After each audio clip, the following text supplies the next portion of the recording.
International students at Hogwarts. This video is purely for entertainment and does not infringe on copyrights or laws. The rights to the novel and image belong to the original author. We do not claim ownership. Don't like waiting and want to listen to this fanfic in full now? Subscribe to our Patreon, where you'll find the best fanfics. Chapter 26: The Portrait of the Mysterious Girl. When Grindelwald was helping to carry out the deworming operation in the Soviet Union, Loren was doing experiments at Hogwarts. He knew nothing about this operation destined to shock the world.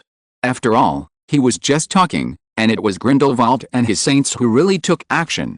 Loren's life is now back on track. In the morning, he went to do odd jobs in Professor Snape's laboratory, and in the free time in the afternoon, he wandered around the castle and explored.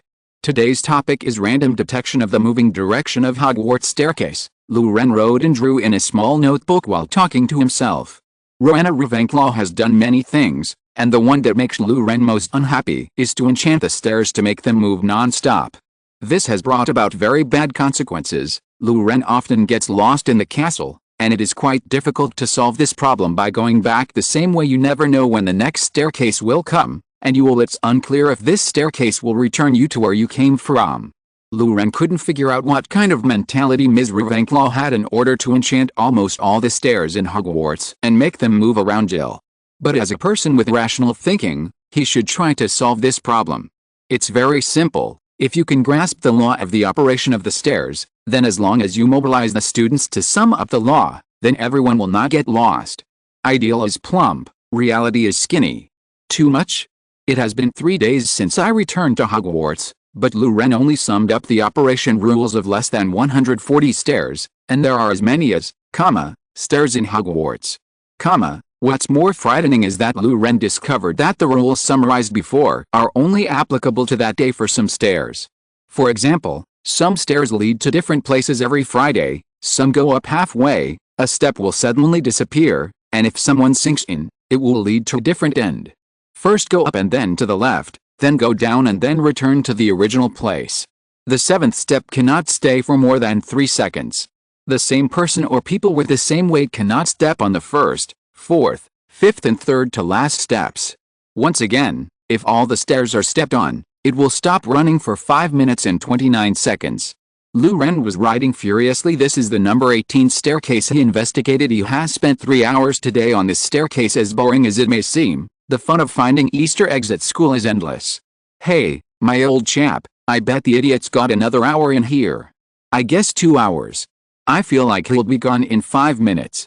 Loren heard whispers behind him, and he turned his head to look at the source of the sound.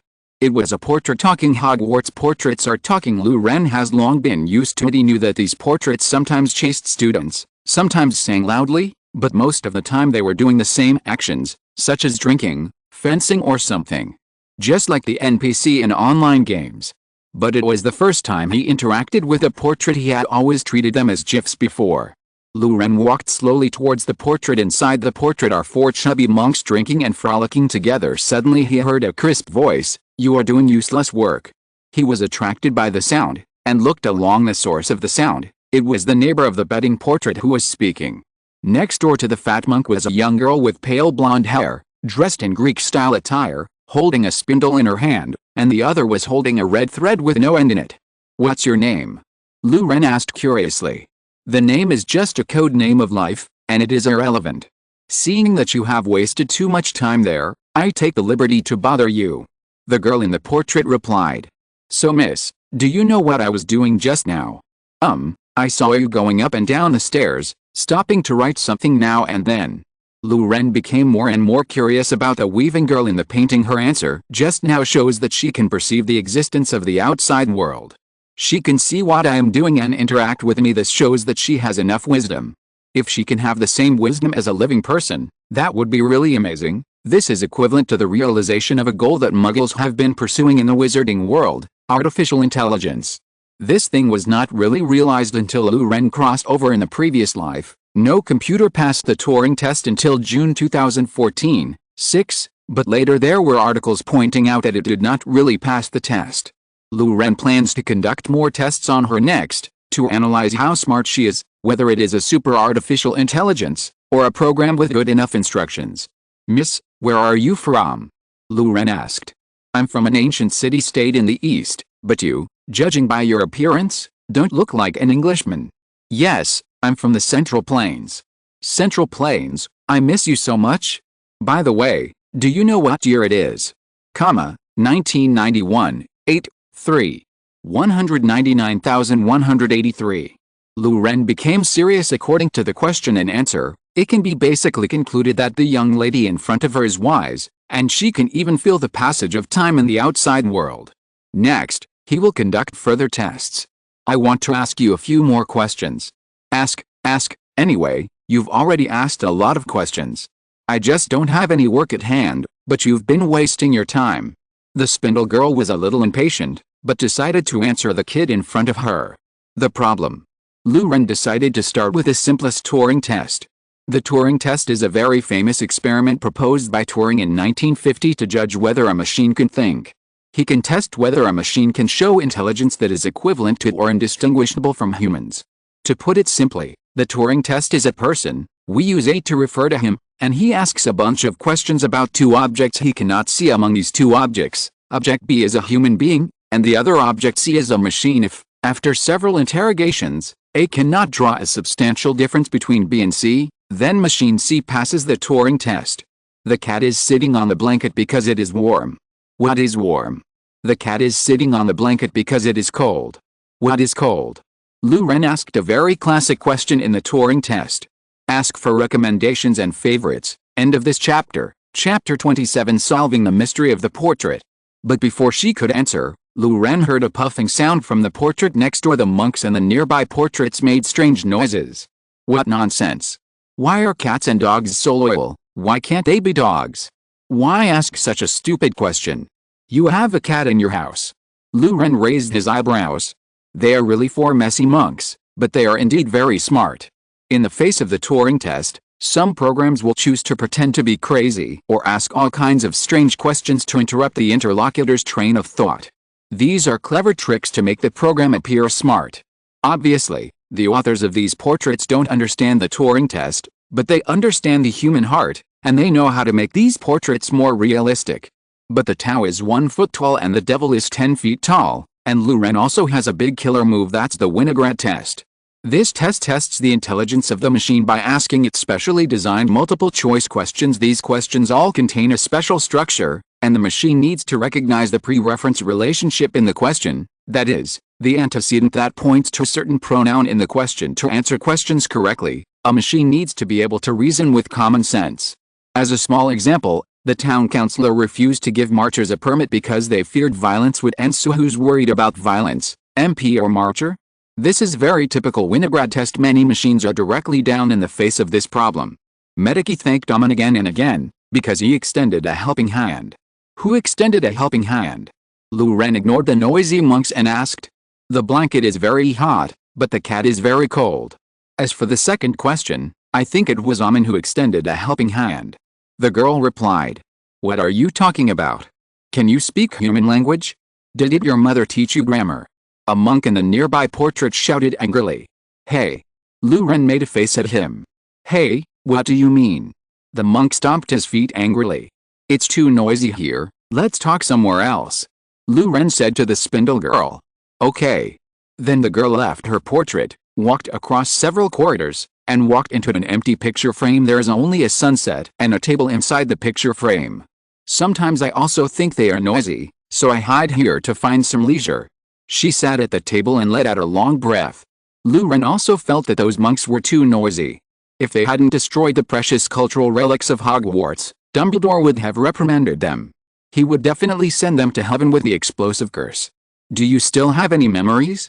When you were just born, not the person described in your portrait, but yourself? Lu Ren asked, hoping to explore the mystery of the portrait. When I was born, I had an impression of her in my mind. Later, the real her brought me by my side. During that time, I learned a lot. After a series of inquiries, Lu Ren finally figured out the mystery of the Hogwarts portrait. The most basic condition that the portrait can move is given by the artist, but the character design of this most elementary portrait is completely given by the artist. For example, if a portrait of Dumbledore is drawn by the painters in the wizarding world and the wives on the old fort at the same time, The Dumbledore drawn by the painters in the wizarding world must be the embodiment of justice, and the Dumbledore drawn by the ladies must be crying every day to see Grindelwald. In many cases, in order to avoid disputes, merchants will ask painters to draw the portrait in the form of a moving picture. This is definitely the easiest and labor-saving. This kind of animation cannot interact with the outside world at all. The most common examples are the character cards on the chocolate frog and the illustrations on the Daily Prophet. These can basically be done with a camera in the wizarding world. If the character cards on the chocolate frog can also communicate smoothly, then Harry Potter will directly become a Pokemon. The scene of wizards fighting for a copy of Shining Dumbledore must have been exciting. And the portraits of the fat monks had given money to the painter. The painters will rack their brains to make the portraits more realistic, and the paintings of master painters are just like real people. They preset a lot of questions and answers in advance, and there are many small routines.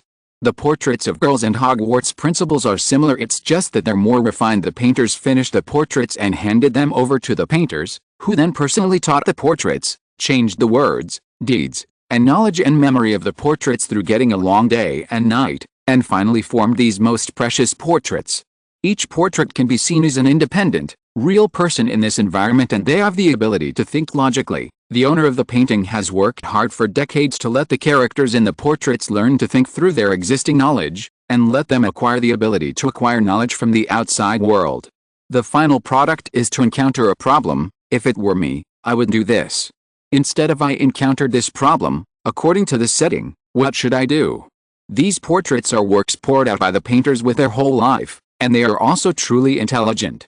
Lu Ren was silent about this. This kind of artificial intelligence is almost impossible to replicate. He needs a high-level painter and decades of teaching. From this point of view, the intelligent AI development of Muggles has more potential. Once the AI that can learn independently is available, the real artificial intelligence may not be far away.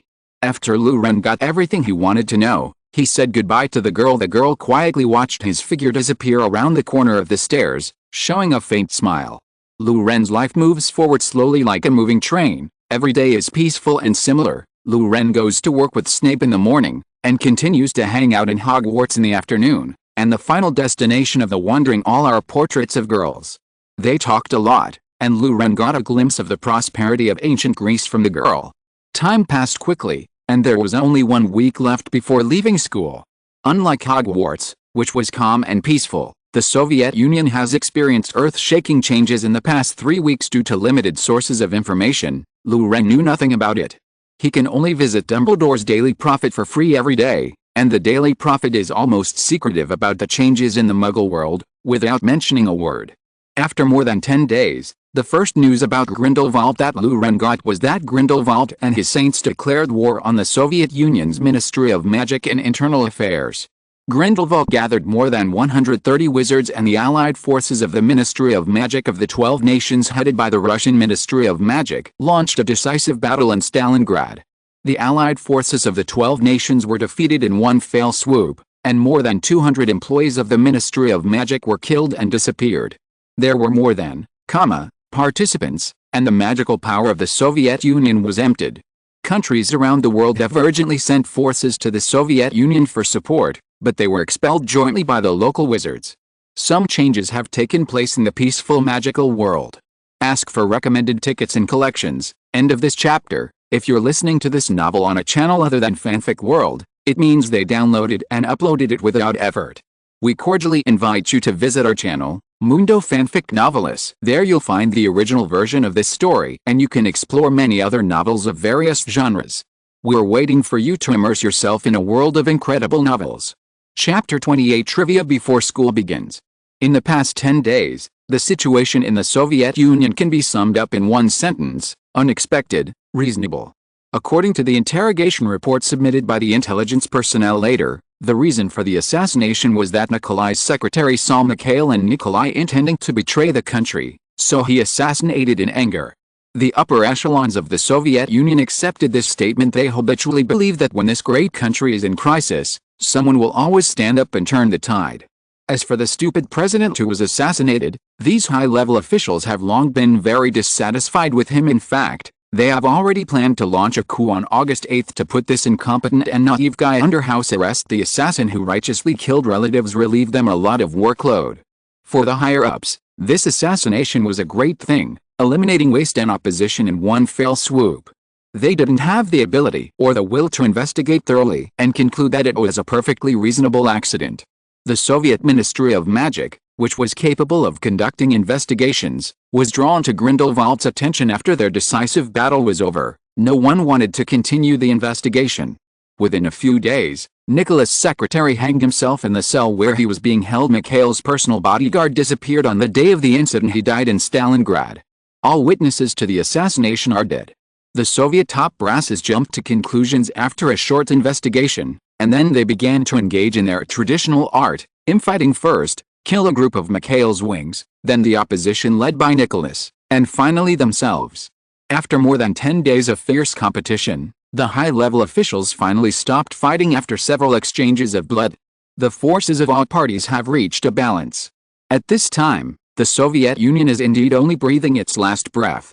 In view of the early death of the previous presidents and the cowardice of the previous president, the newly appointed senior officials decided to elect a young, strong and determined person as the new president. A young man born in Vitebsk Oblast, Belarus, Soviet Union came into their field of vision. Alexander Grigorievich became the new president of the Soviet Union.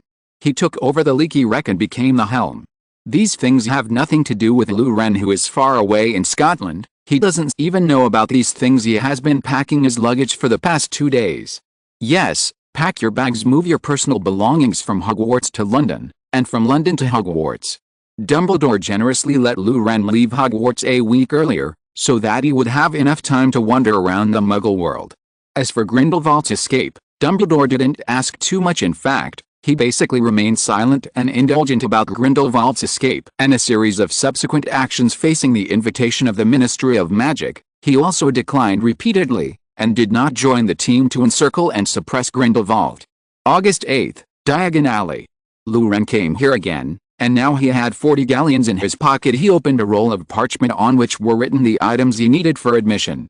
It says, first-year students need 1. 3 sets of plain work gowns, black. 2. 1 plain peaked hat for day wear, black. 3. A pair of protective gloves, dragon hide or similar. 4. 1 winter cloak, black with silver buckle. In terms of textbooks, Lou Ren needs Standard Spells, Elementary, History of Magic, Magic Theory, Beginner's Guide to Transfiguration, Thousands of Magical Herbs and Fungi, Magic Potions and Potions, Fantastic Beasts in the World Where and the Dark Arts, A Guide to Self-Defense.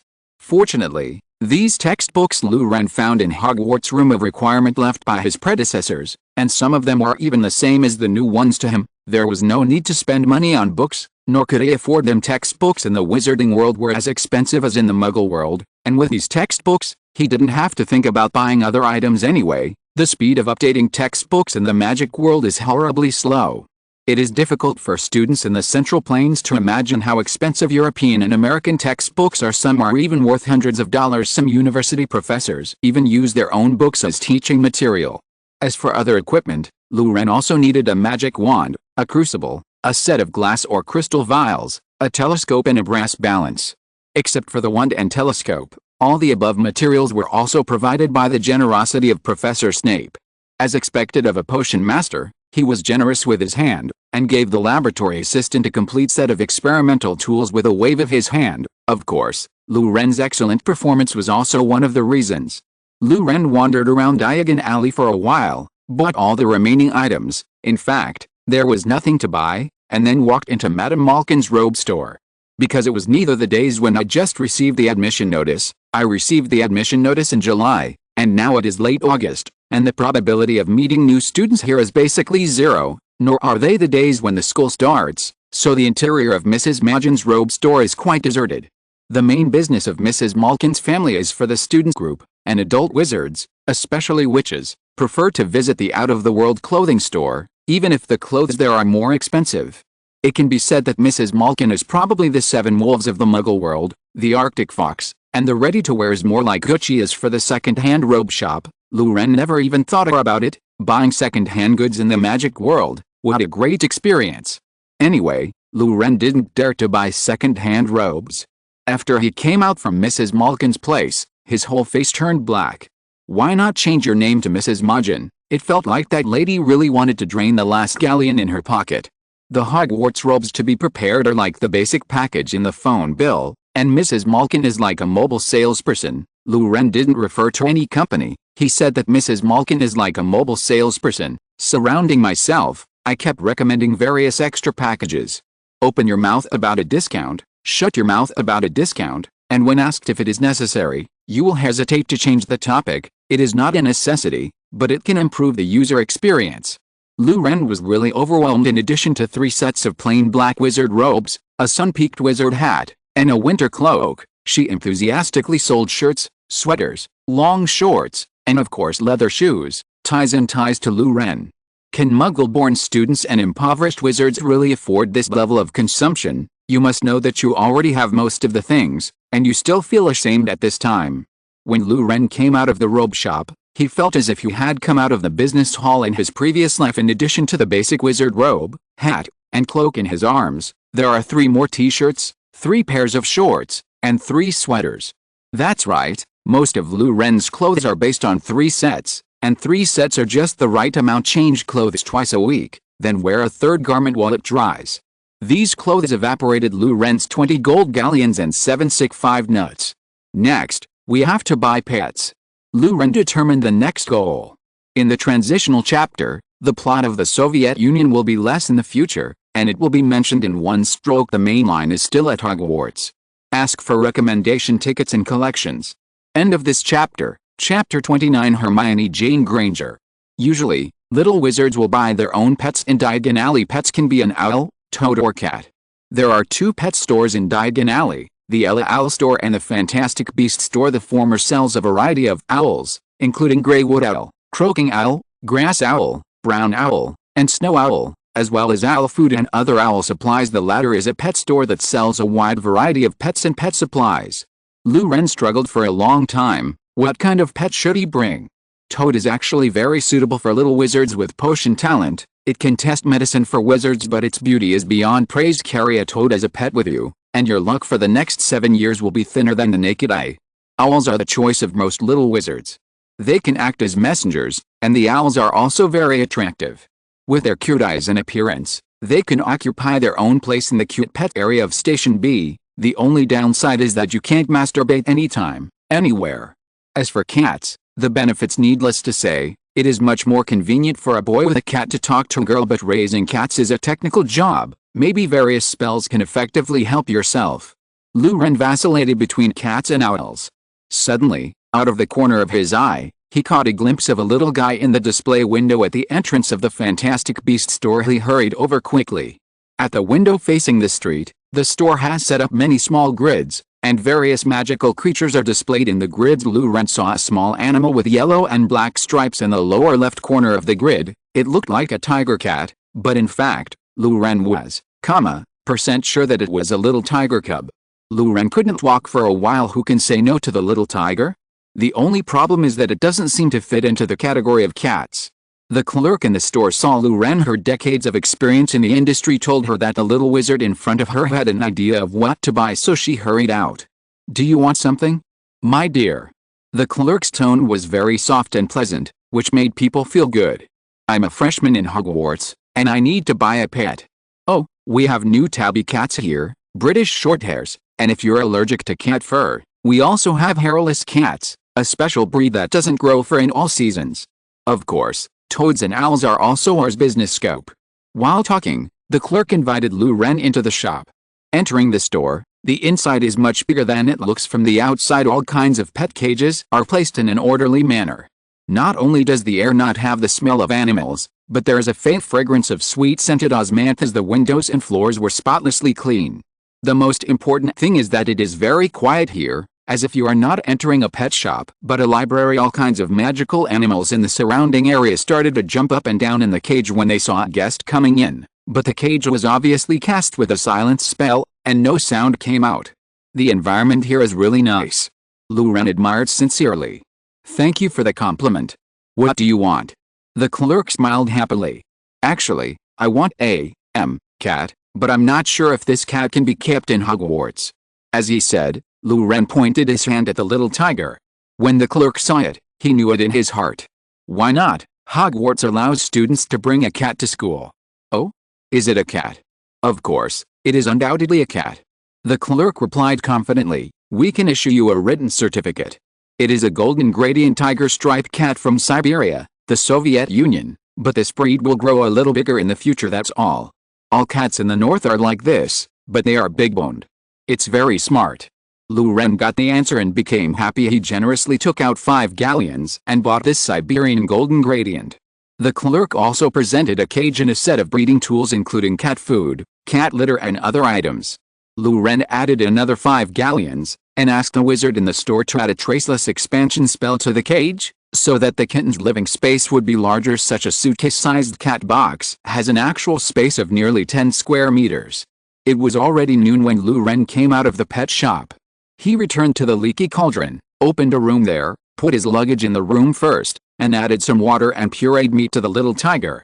Then he went to the bar, exchanged some pounds with a barman for a fair price, and after that he wandered the streets of London. Good guy, 1 galleon can be exchanged for 50 pounds among the people. Lu Ren felt that he had really underestimated the purchasing power of the pound. Although Gringotts opened an exchange window for Muggle students to exchange 5 pounds for 1 gold galleon, it was obviously a discounted price. There is also a quota for each student, probably just enough for them to buy various teaching supplies. When it comes to money, the goblins will never let you take advantage of the loopholes. Lu Ren wandered all the way and came to St. James's Park, a famous scenic spot in London. To the west of St. James Park is Buckingham Palace, to the north is the Boulevard and St. James's Palace, to the east is the British Foreign and Commonwealth Office Building on Downing Street, which appears in various British dramas, and to the south is Westminster Abbey. Big Ben is a veritable British political and tourist center. This park is famous for its flocks of ducklings. There is a protected area in the east of the park, called Duck Island, where various interesting birds, swans and ducks gather. People can get up close and personal with these small animals. Lu Ren was wandering aimlessly in the park, when suddenly he saw a familiar person under a cherry blossom tree. It was a girl, and she had thick, shaggy brown hair. Brown, which is wrong, her hair was a little more blonde. But Lu Ren had an intuition that that girl might be Hermione. He walked over gently. The girl is quietly reading a book under the cherry tree. Lu Ren recognized it at a glance. She was watching 1,000 Miraculous Herbs and Mushrooms. She was so addicted to this book that she didn't even notice that Lu Ren was walking behind her. Lu Ren raised his left hand, gathered a small amount of magic power, and then threw the magic power towards the tree. In August, the cherry blossoms had already withered, but the moment Lu Ren's magic power full of vitality touched the branches of the cherry blossoms, another cherry blossom bloomed on a branch. When the magic power dissipated, these cherry blossoms lost the nutrients provided by the magic power and fell off one after another. Cherry blossom petals sprinkled on Hermione's body, making her look around. She saw a handsome black-haired boy standing under the adjacent cherry blossom tree, smiling gently at her. Thinking about when to update in the future. There will be the first update at 9 o'clock. How about 10 o'clock for the second watch, or 11:12? 1. Hard to decide. Asking for recommendation tickets and collections is really important for new books. End of this chapter. Chapter 30. Miss Granger wants to study. Do you also like reading? The boy looked a little nervous, and his voice was very soft, as if he was afraid of scaring others. I like reading books. The girl frantically closed the book on her lap like a frightened little rabbit, and turned it back sideways. She didn't know if it counted if a muggle found her reading a magic book, violation of the International Statute of Wizarding Secrecy. Now she is as uneasy as a child who sneaks into the computer but encounters her parents coming home suddenly. Before the parents speak, she is always in a superposition state of being discovered and not being discovered, that is, Schrödinger's bear child. Is it thousands of miraculous herbs and mushrooms? That book is very interesting, and it is often used in potions class. Lu Ren caught the title of the book on the cover in an instant, and he was determined. How do you know? So you are too. The girl was shocked. She didn't expect to meet the same person while reading in the park. Yes, I'm a wizard too. Let me introduce myself. My name is Lu Ren, a freshman at Hogwarts. Lu Ren stretched out his right hand. Hermione raised her arm and reached out to touch Lu Ren lightly. Hermione's fingers were chilly, as if touching a piece of jade. Hello, my name is Hermione, Hermione Granger. Seeing that the other party was also a wizard, Hermione quickly calmed down. Did you cast magic just now? It's not magic, It's just a trivial application of magic power. Lu Ren replied modestly. This is not a small application of magic power. What Lu Ren did just now is actually extremely advanced magic. It is the rune jar that he learned from Grindelwald. Jar means to harvest. It can make all things grow and mature quickly if it is Grindelwald who is proficient in jar runes. He can even make the cherry blossom trees in the entire park bloom in winter, and the final result even if it is a horticultural variety. By the way, cherry blossoms can bear fruit, and the fruit of cherry blossoms is cherries. However, some artificially cultivated cherry blossoms are not acceptable. Their reproductive organs have mutated and cannot bear fruit, such as Guangshan and Songgyu and Dongying. Their stamens are highly petalized, and their pistils are highly lobulated, losing their fertility. But Grindelwald can force the sterile cherry blossoms to bear fruit through runes. In contrast, Lu Ren, who only made a branch bloom, really only learned a little bit. You just said that this book Potions is very interesting and you will use it often. Hermione raised the black tome in her hand. Have you read this book? Yes, I've read this book during the holidays. Lu Ren generously admitted, but he was still a little worried. He was a little afraid that Hermione would pick some questions from the book to test him. What is the function of this plant, Blackroot? What does it look like? Hermione blinked and asked a question. She couldn't believe it. The good-looking boy in front of her could finish the book. The content just now was quite late in the book, even she only read it this morning. Lu Ren, you really ask people questions as soon as they meet. Lu Ren couldn't help but feel a little headache. Blackroot is a powerful plant that counteracts spells when eaten. It is a plant with black stems and white flowers. For a moment, Hermione was astonished. My God, this guy really read the whole book and memorized it? Bai Xian. Bakesin is a powerful healing and restorative herb that can be used raw to heal superficial wounds. Flobber. Flobberworm slime is a popular potion thickener. Hermione, Greek letter sigma, degree Cyrillic letter de degree. How could there really be such a strong person? It's over. Am I not working hard at all? I'm already too far behind others. Hermione felt a burst of frustration and panicked. She thought that she was very strong after memorizing most of the textbooks, but she didn't expect that there was someone stronger than her. Lu Ren, so, hey. Unexpectedly, I was specially trained by Snape. If I ask about other knowledge, I will be blinded, but I can recite the contents of 1,000 miraculous herbs and mushrooms by heart. You're amazing. Hermione sighed. He answered all the questions correctly just now. Hermione's words were admiration from the bottom of her heart. The boy in front of her was indeed more prepared than her. Actually not. I just worked for the school's potions professor for a while, so I'm familiar with this book. I've only read the rest of the book a little bit. Lu Ren replied lazily. He doesn't want to hide anything, and in many cases, being honest can achieve his goals better than concealing. My God. Why can you study with a professor in school? Hermione was shocked again. She could hardly understand it, and was extremely chagrined. If only I could study earlier in school for a while. Because I need to earn my tuition fees, the British pound is too expensive for me, and I can't afford even Gringotts preferential exchange rate. Besides, there's no harm in learning something from a professor during the holidays, isn't it? Lu Ren was very calm. I must stay in school and work during the next vacation. Isn't it, miss? Are you going to roll up now? Did I bring up some bad atmosphere? Don't wait for Hogwarts students to voluntarily make up lessons during the holiday. So Lu Ren hurriedly opened his mouth, trying to get Hermione to dispel her thoughts. Hogwarts does not allow students to stay in school during the holidays. I am in a special situation. According to the rules, I can receive a sum of money, but I don't think I should receive that money. It is a subsidy for orphans. I can't take it. But I will talk to Professor Dumbledore after school starts. I think the school can reserve a few student projects for outstanding students, so that we can have something to do during the holidays. There was a light in Hermione's eyes. That's great. Then I must find a project during the vacation. Lu Ren sighed a little. Maybe this is the world of a top student. It's hard for an ordinary person like me to understand, but it is really necessary to talk to Dumbledore and find a way to persuade him to open a master's degree or doctoral degree or something. To be honest, the 7 years of teaching at Hogwarts is a bit short. Magic is extensive and profound. 7 years may only be a superficial learning, and the rest of the knowledge must be learned in society. This is undoubtedly inefficient. So it would be great if we could offer a year or two of extra classes for the graduates, wouldn't it? Students who don't want to study go to work, and students who want to continue studying magic can learn more esoteric magic. In the past few years, Muggles have proved with their personal experience that this education system is very successful.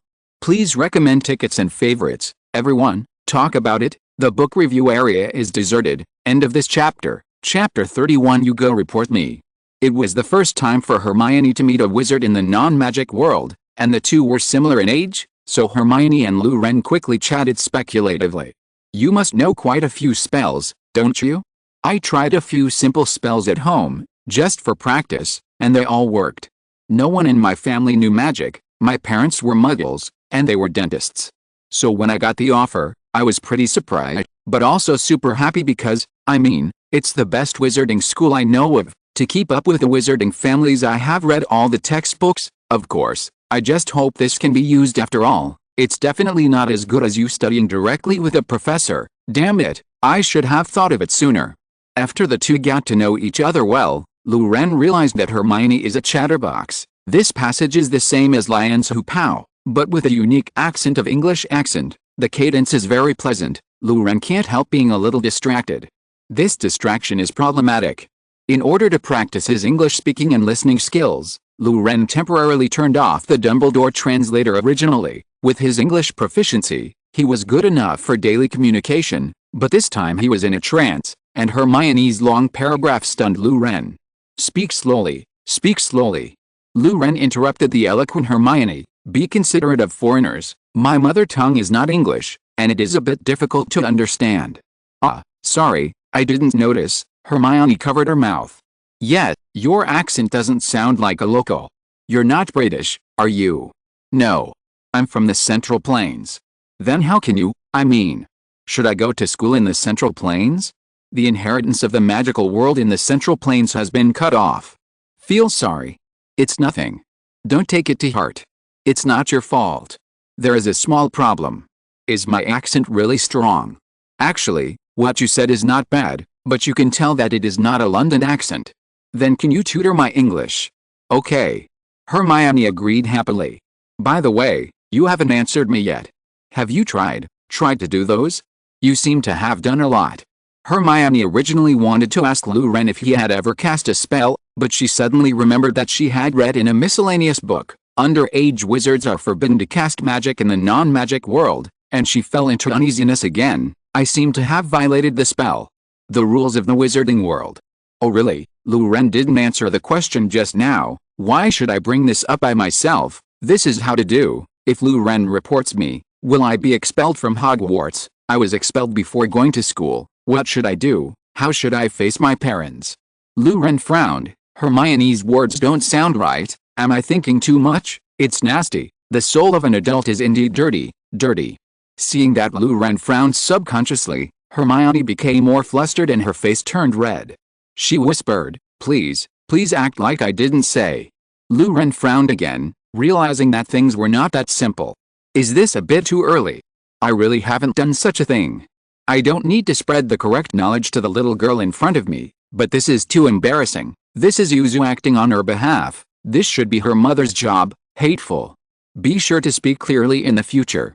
Hermione's tears rolled in the corners of her eyes. I didn't read the idol book when I cast the spell. I didn't know that underage wizards can't cast magic outside of school.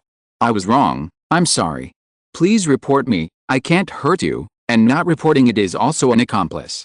Lou Ren. This. Sure enough, I'm still too nasty.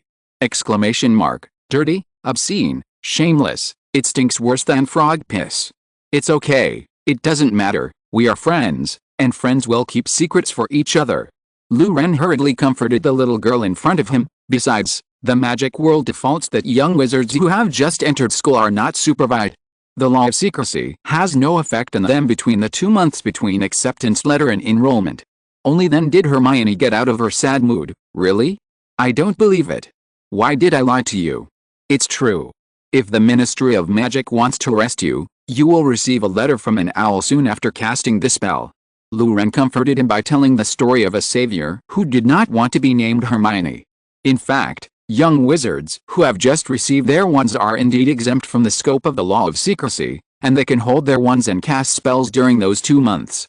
As for the reason, It should be a loophole in the law. What evil could the little wizard have? Their spells were also weak and had no effect. Of course, if there is a genius wizard who can release super magic like the death curse at the age of 11 in the future, this law may also be revised accordingly. Now, the adults in the Ministry of Magic are very busy, and it is better to have one thing less than one thing more. Luren comforted Hermione, then took out his wand and waved it casually, Wingardium Leviosa. The book on Hermione's lap wobbled and floated. Floating spell, a simple but interesting spell. Luren showed Hermione. Then, with another wave of his hand, he rolled up a lump of mud on the ground and turned it into a little hedgehog, except that he couldn't move. Other than that, it is exactly the same as a real hedgehog. With a final wave of his hand, a small flame appeared from his fingertips. As soon as he blew on the flame turned into a fiery snake, which disappeared after circling a few times in the air. I don't know many spells, but I can manipulate the magic power and let the magic power replace the spells to complete the task. Luren said while flicking his fingers after completing a series of performances. It's amazing. Hermione clapped her hands excitedly. She didn't expect Luren to be able to cast so many spells. The young man in front of her was so mysterious. She was very curious. What else could he not know? Where do you live? Why don't you come to my house for a few days before school starts? We can discuss our respective spells. Hermione was super excited.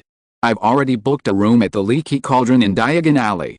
Luren expressed regret that he couldn't stay at Hermione's place. It's too much trouble for you. He found a good reason. Hermione was a little disappointed. But we can make an appointment every day and go out to play together. The next sentence made her happy again. In the following week, Hermione took Luren to wander around the streets and alleys of London. They visited almost all the famous scenic spots in London. At the same time, Hermione also cleaned out Lurenhu's spell. Now she couldn't squeeze any more spells and the new semester is about to start. Volume 1 is coming to an end soon. Tomorrow there will be the last chapter of volume, and chapter, of volume, . The second volume is called, Butterfly's Wings and the Philosopher's Stone. End of this chapter, Chapter 32. Journey from Platform 9. The happy time is always short, especially in the last week of the holiday. The time seemed to pass faster than the time during the exam. In a blink of an eye, it was September, Street, and Hogwarts started school. At 10:30 in the morning, the Hogwarts train was about to leave in half an hour. At this time, a strange guest was ushered in at King's Cross Station in London, England.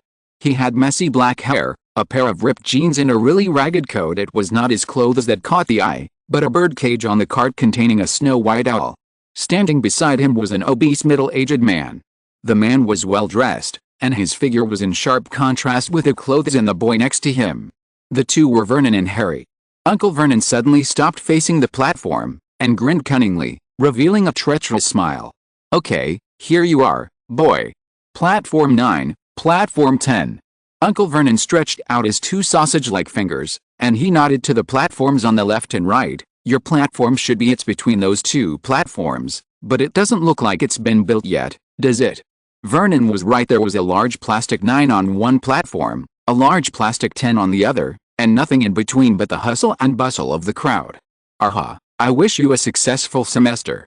Vernon's mood suddenly became very good, and even the surgery that Dudley was going to have soon could not dilute his inner joy. Dudley had already spent a summer vacation with a pig's tail on his head. Yes, they have to cut off his tail before he goes to Noble High School. As for how to explain the tail to the doctor, that was Uncle Vernon's problem. He would never know that after the private doctor performed the operation on his son, and a named Mr. Weasley, who suppressed his internal injuries from laughing, had the doctor's memory amended, otherwise it would have happened in the future. Muggle entertainment tabloids were all the rage for a while. Harry stood in the middle of the platform, helpless. His train is leaving in 10 minutes.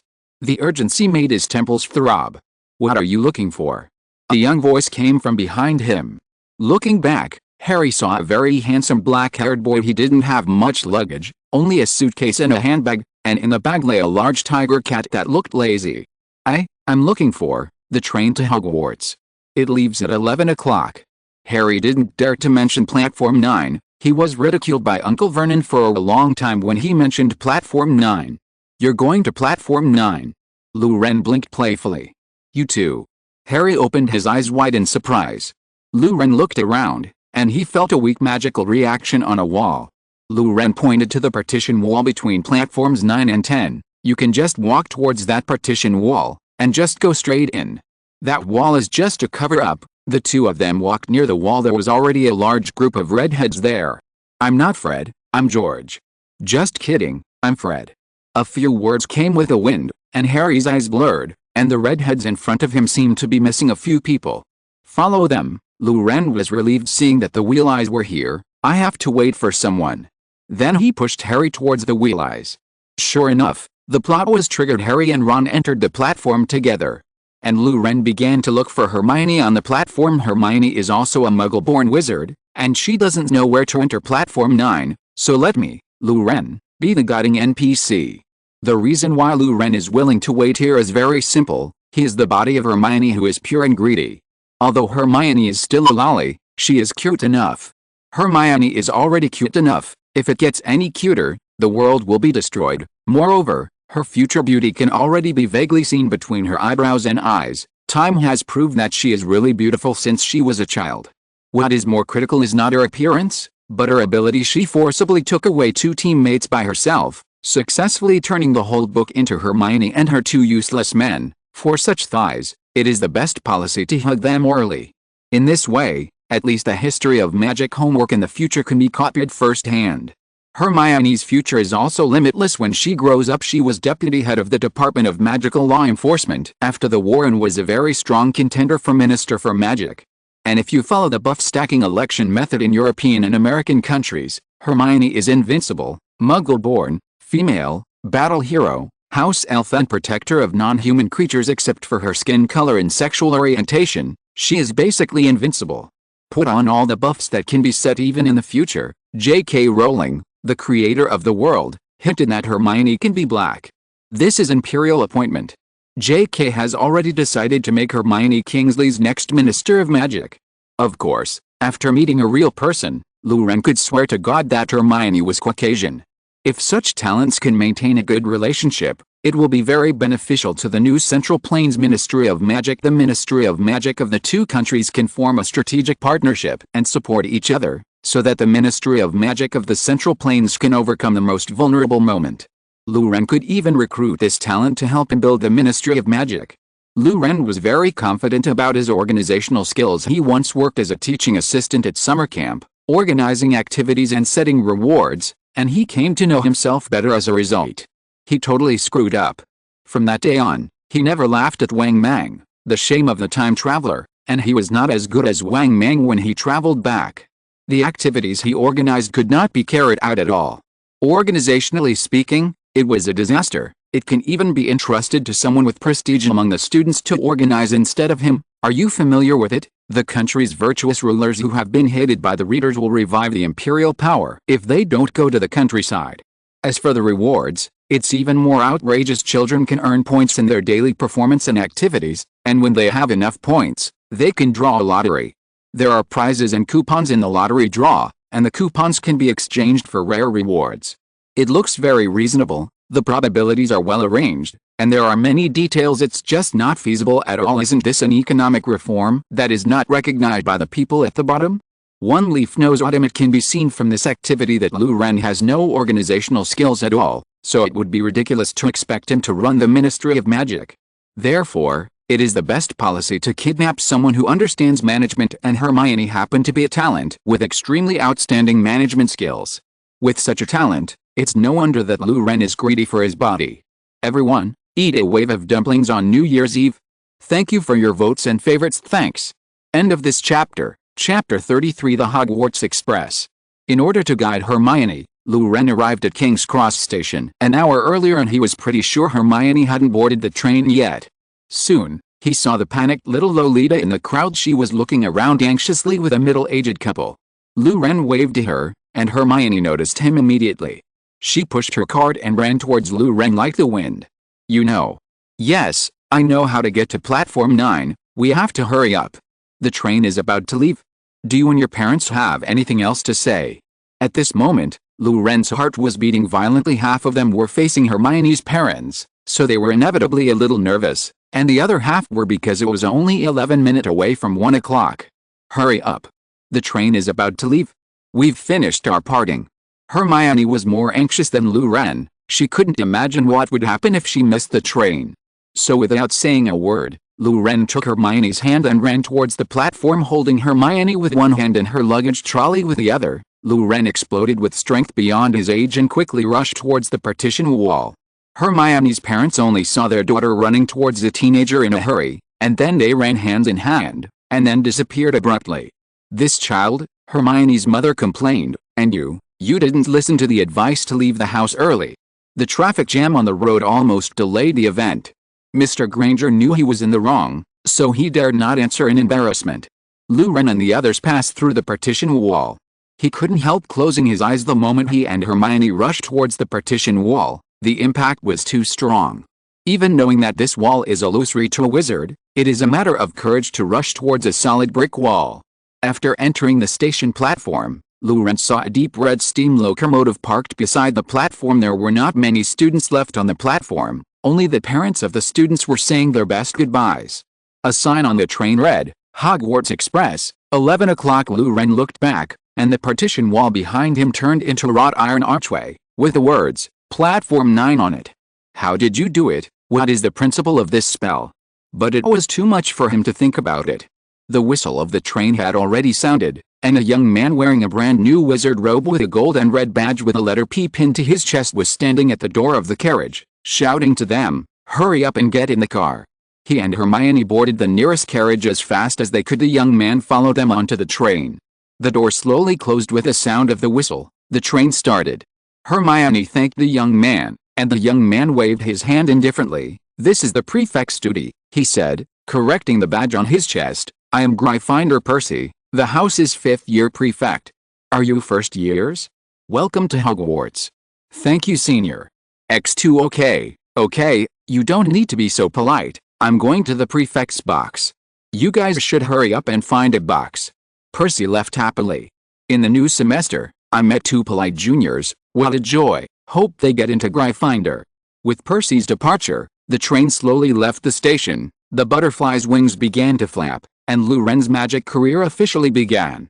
Hermione fell silent as she stared at the station in the distance. After all, she is only 11 years old. She is about to leave her parents and go to a completely unfamiliar environment to learn knowledge that she has never been exposed to. Fortunately, there is someone who can keep her company. When Hermione Granger boarded the train, she didn't realize that it was a little joke that fate had played with her, and the waves of fate would push her to the opposite intersection. "Hermione?" ?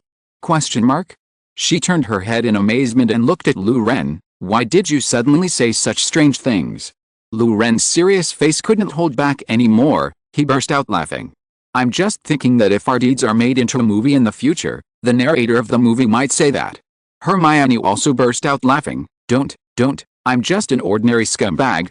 Only the stories of a great scumbag like Mr. Lou Ren can be remade into a movie. The god of learning is being humble again. I haven't read a book for the past 2 days. When the time comes, it's up to you." Yo. While teasing each other, the two walked along the carriage to find if there was any vacant private room. The sorrow of parting that had just been condensed has disappeared completely. The two walked through several carriages, all of which were already full. It wasn't until they reached the end of the carriage that they saw a slightly empty carriage. Only 2 people were sitting in it. Lou Ren pushed the box open. "Excuse me, is there anyone here?" He pointed to the vacant seat and asked, "Other places are full." Then he took a closer look, and there were acquaintances sitting in the carriage again, Harry and Ron. What fate, Lou Ren sighed. If this scene had happened 2 months ago, Lou Ren would have closed the door and left at the beginning. He thought it would be better if he could stay away from the protagonist group, but now it's different. After Grindelwald's teaching, Lou Ren was very inflated. He was confident that he would kill Voldemort before he was resurrected. If you don't have a nose, monster, don't come out to scare the children. Let your handsome image live in people's hearts forever, Lou Ren thought secretly. It's you. Harry stood up excitedly. I haven't had time to say thank you to you yet. It is undoubtedly a happy thing to meet a peer who has extended a helping hand in an unfamiliar environment. It's nothing to worry about. Lou Ren waved his hand. Looks like there's no one here. After getting an affirmative answer, Lou Ren waved his hand and used the levitating spell to move his and Hermione's luggage to the luggage rack. Ron, who was opposite Harry, opened his mouth in shock. You You didn't use your wand just now. It's useless. I'm not used to it. Ren shrugged. Ron was so shocked that he couldn't speak. This boy of his age can already cast spells without a staff. This fact was so shocking that he forgot to ask about Harry Potter's life experience. But soon, when he broke away from the shock, he started the plot dialogue. You really are. You really have. Wow. The name Harry Potter also caught Hermione's attention. Is it really you? I know everything about you, of course. I bought a few extra reference books, Modern History of Magic, The Rise and Fall of Dark Magic, Important Magical Events of the 20th Century. These few books you are mentioned in the book. The star-chasing behavior of the two made Harry's head hurt. A new chapter begins. I wish you all a happy new year. End of this chapter, chapter 34. What relieved Harry a little was that Ren didn't look extremely shocked. On the contrary, he is very calm about himself as the savior, just like an ordinary friend. Everyone gets to know each other very quickly. Ron also took out a mouse scabbers to show his new friends. Seeing that Hermione didn't think about picking up the mouse, Ren secretly breathed a sigh of relief. After all, on the premise that he already knew that the fat mouse in front of him was actually a wizard without clothes, it would be a disgusting thing for him to pick up the mouse and play with it carefully. Comparing his heart to his heart, Ren didn't want Hermione to pick up Peter Pettigrew. But Pettigrew Peter is also perverted enough. The world is so big, where do you hide? Just find a small European country to hide, and the probability of reappearing in Sirius Eyes is almost zero. As a result, not only did he not run out of the UK, but he boldly lived in Weasley's house. I don't know what he thought. Could it be that being touched by men naked is addictive, and the food to feed the mice is not much better, right? Confusing. It may be out of guilt towards the Potters that he chose to spend more than 10 years with the Wheel Eyes in this self-destructive way. No matter what the reason was, as long as the mouse didn't bother him, Ren would naturally live in peace with him. If he didn't know what to do, then don't blame Ren for being cruel. Ren was lost in thought. If the rat does something wrong, how should he be taken care of? A savage light flashed in his eyes. Mouse Banban seemed to sense something was wrong, and immediately curled up into a ball, pretending to sleep. I'm just an ordinary mouse. X3 Peter Pettigrew comforted himself repeatedly in his heart, and his unease soon dissipated. As a small rodent, the mouse has a small brain capacity. His short thinking has overloaded the brain, and he couldn't help feeling a little tired. Actually fell asleep. At this time, Ren was considering whether to use Fierce Fire Curse or Avada Kedavra to solve the problem. He suddenly thought, I just hand Peter over to Dumbledore. In this way, serious grievances can be washed away in advance, so he doesn't have to suffer in Azkaban anymore. Very well, the Traverser must be good at using the magical skills of reporting. Ren made up his mind. He decided to use the 3 magical skills of the Traverser: reporting, reimbursement, and hugging the thigh. As a time traveler, proficiency in these 3 skills will allow you to thrive in a different world. Reporting allows you to borrow power from big forces, so as to fish in troubled waters or increase the reputation of the faction. Reimbursement means that you already have a reliable backer, which is of great significance, and can save money to improve yourself. Rapid upgrade, wouldn't it be beautiful? The atmosphere in the box gradually became active. Although Harry and Ron didn't like Hermione's high-spirited look and her face very much, Ron was much more interested in the boy who lived than he was interested in a yellow-haired girl, although he felt that this girl was yin and yang.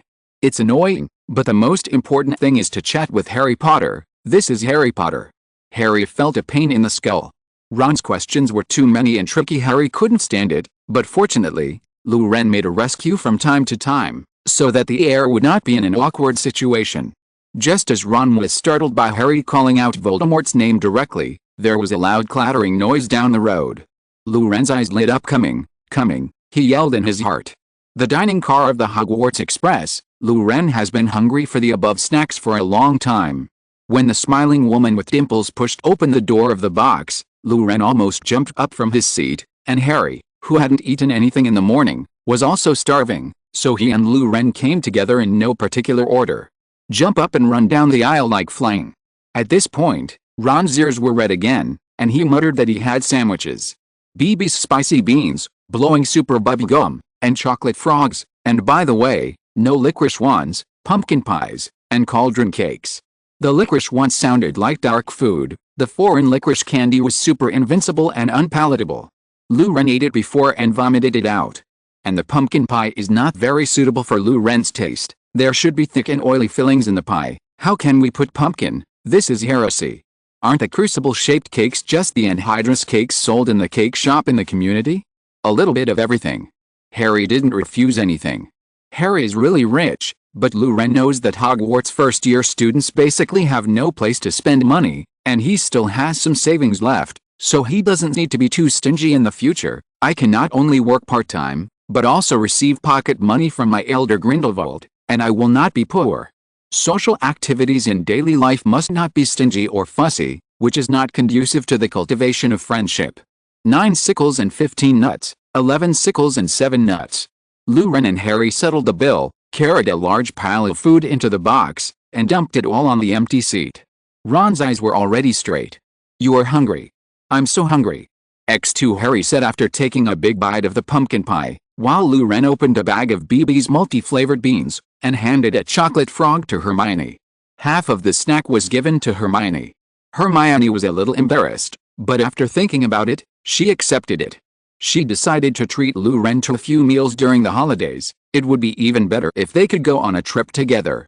Ron took out a bulging cardboard box and opened it, which contained 4 sandwiches. He took one out and said, "She never remembers that I don't like corned beef." "Hey? Is it British specialties? Can I have a taste? I'll trade it with you." Lu Ren's eyes lit up. He picked out a little of each snack, and handed it to Ron. Mrs. Weasley's craftsmanship is recognized as good, and she really didn't buy any staple food. "I want to eat it too. I'll exchange a piece with you." Harry also picked up a pie and said, "Come on. You're not going to like this, it's too dry," said Ron, "and it's not really British. My mum says it's made in America. There's only weird fish and chips in England." "Indeed, don't have too high expectations for British food." Hermione took up the conversation next to her. "Too bad, my parents usually take me to eat French or Mexican food, and we rarely eat British food." Harry couldn't help feeling a little embarrassed. He had grown up eating only British food. It was unrealistic to expect the Dursleys to take him to French food. "I wish you all a happy new year, happy year of the dog." End of this chapter. If you're listening to this novel on a channel other than Fanfic World, it means they downloaded and uploaded it without effort. We cordially invite you to visit our channel, Mundo Fanfic Novelists. There you'll find the original version of this story, and you can explore many other novels of various genres. We're waiting for you to immerse yourself in a world of incredible novels. Chapter 35 Huo Wong. In the end, Ron handed over his sandwich and happily accepted a bunch of snacks. Lu Ren couldn't help sighing that the law of true fragrance is the essence of human beings, so Ron sent a high-speed oracle, such as, "Even if you starve to death, jump out, die outside, and don't eat anything from you." Lu Ren opened his mouth and took a big bite of the sandwich. The salty aroma of the beef and the aroma of the flour in the bread blended together perfectly. Along with chewing, the juice of the beef burst out, and because of the magic, the sandwich was still steaming hot. This is no ordinary corned beef, but corn brisket. Fat oil juice emerges from the gaps in the meat, and a few thin slices of pickled cucumber dissolve the greasy just right. Beef brisket is not as bad as beef tendon. It is very fat. It is the essence of beef. Gravy, bread, pickles and the body of the meat create a magical chemical reaction in the mouth. Let Lu Ren get hooked. It's delicious. Lu Ren finished the sandwich in 2 bites, and then looked at Ron expectantly. Ron's ears turned red. He quickly picked up the box and stuffed the 2 sandwiches inside to Lu Ren. "If you like it, eat more. If you like it, that's really great." Ron cheered up, and it occurred to him that it might not be a bad idea to take a few sandwiches from his mother on the way to school. "My mother's craftsmanship is quite good, and relatives often praise her." Ron's ears were red, and he said with a smile, "Try it too." Lu Ren pushed a sandwich to Hermione's mouth and stuffed her a mouthful. "It's really delicious." Hermione's face turned red. She took the sandwich and began to nibble slowly. "What's this?" At this moment Harry also wiped out the sandwich he got, and then he picked up a pack of chocolate frogs. "A moving chocolate frog." Lu Ren explained his confusion. Ron also interjected, "Look at what card you have drawn. I'm missing one, Barbara." "What?" Each chocolate frog comes in a package with a collector's card featuring a wizard and wizard. Many students at Hogwarts like to collect and trade these cards. I've saved up about 500, and the only thing missing is Barbara and the mentioned rice. Harry opened the chocolate frog, and inside was Dumbledore. As the most famous wizard in the magic world, Dumbledore's card can be said to be a bad streak. To say that he is an R card is overrated. This is an N card, 10 consecutive 9 Dumbledores. Ron also opened a pack of chocolate frogs. Mona, I already have 6 pictures of her, can you? You can start collecting too. Luren opened 2 packs of chocolate frogs and raised his eyebrows. In his left hand was a young woman in a pastor's robe, with the words, Barbara. In the right hand is a man surrounded by pigeons with the inscription, Timmy. Yang Xiao draws cards. Luren is worried about his life. What a coincidence. What Ron lacked was what Luren got. Luren has experienced how painful it is to fish out a specific character in this kind of poison pool with no guarantee. In his previous life, whether it is Princess Link, FGO or Yuanshan, they have all brought him heart-wrenching memories. Permanently waiting for the crooked, 1,000 stones and 1 treasure, 90 out of gold is simply a nightmare existence. If you listen to these few words too much, you may even lose your sanity. Ron glanced at Luren's card, and dropped the pumpkin pie in his hand in shock. Boss. Please. Ron hugged Luren's arm in just a millisecond. Boss, do you want to change the card? Luren thought for a while. Then you can give me your duplicate card, so I can have a good collection. Okay, thank you boss. Ron smiled happily, then he quickly took out a box of cards, picked out nearly, cards and handed them to Luren. After exchanging cards, Ron achieved the achievement of all collections, while Luren pulled the collection progress to 80% in one fell swoop. Only Harry was secretly envious as a non-chief.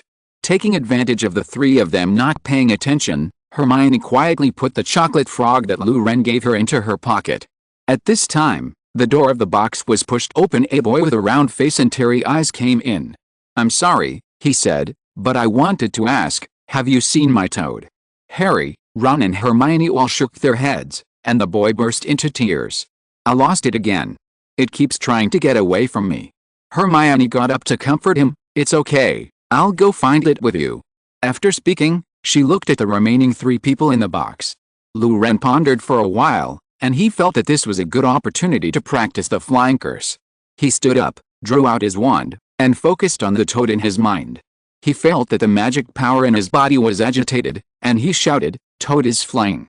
With the release of the spell, the magic power in Luren's body was almost drained.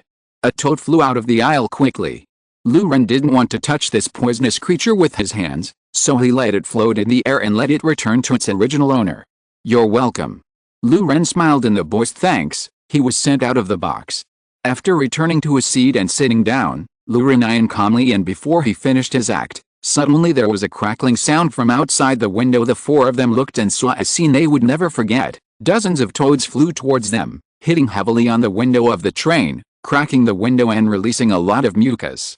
The entire window was covered with toad residue. Ron opened his mouth wide. Was that the flying curse just now? That's a 3rd-year spell. And your effect is too exaggerated. Hermione suppressed the feeling of vomiting and cast a cleaning spell. Clean up. The flesh and blood of the toads disappeared. Only the car windows covered with cobweb cracks tell what just happened. Suddenly, the door of the box was pushed open again. 3 boys came in. The pale boy in the lead watched Harry with interest. The other 2 boys were thick and strong, standing on both sides of the white-faced boy's body, very much like his pair of bodyguards.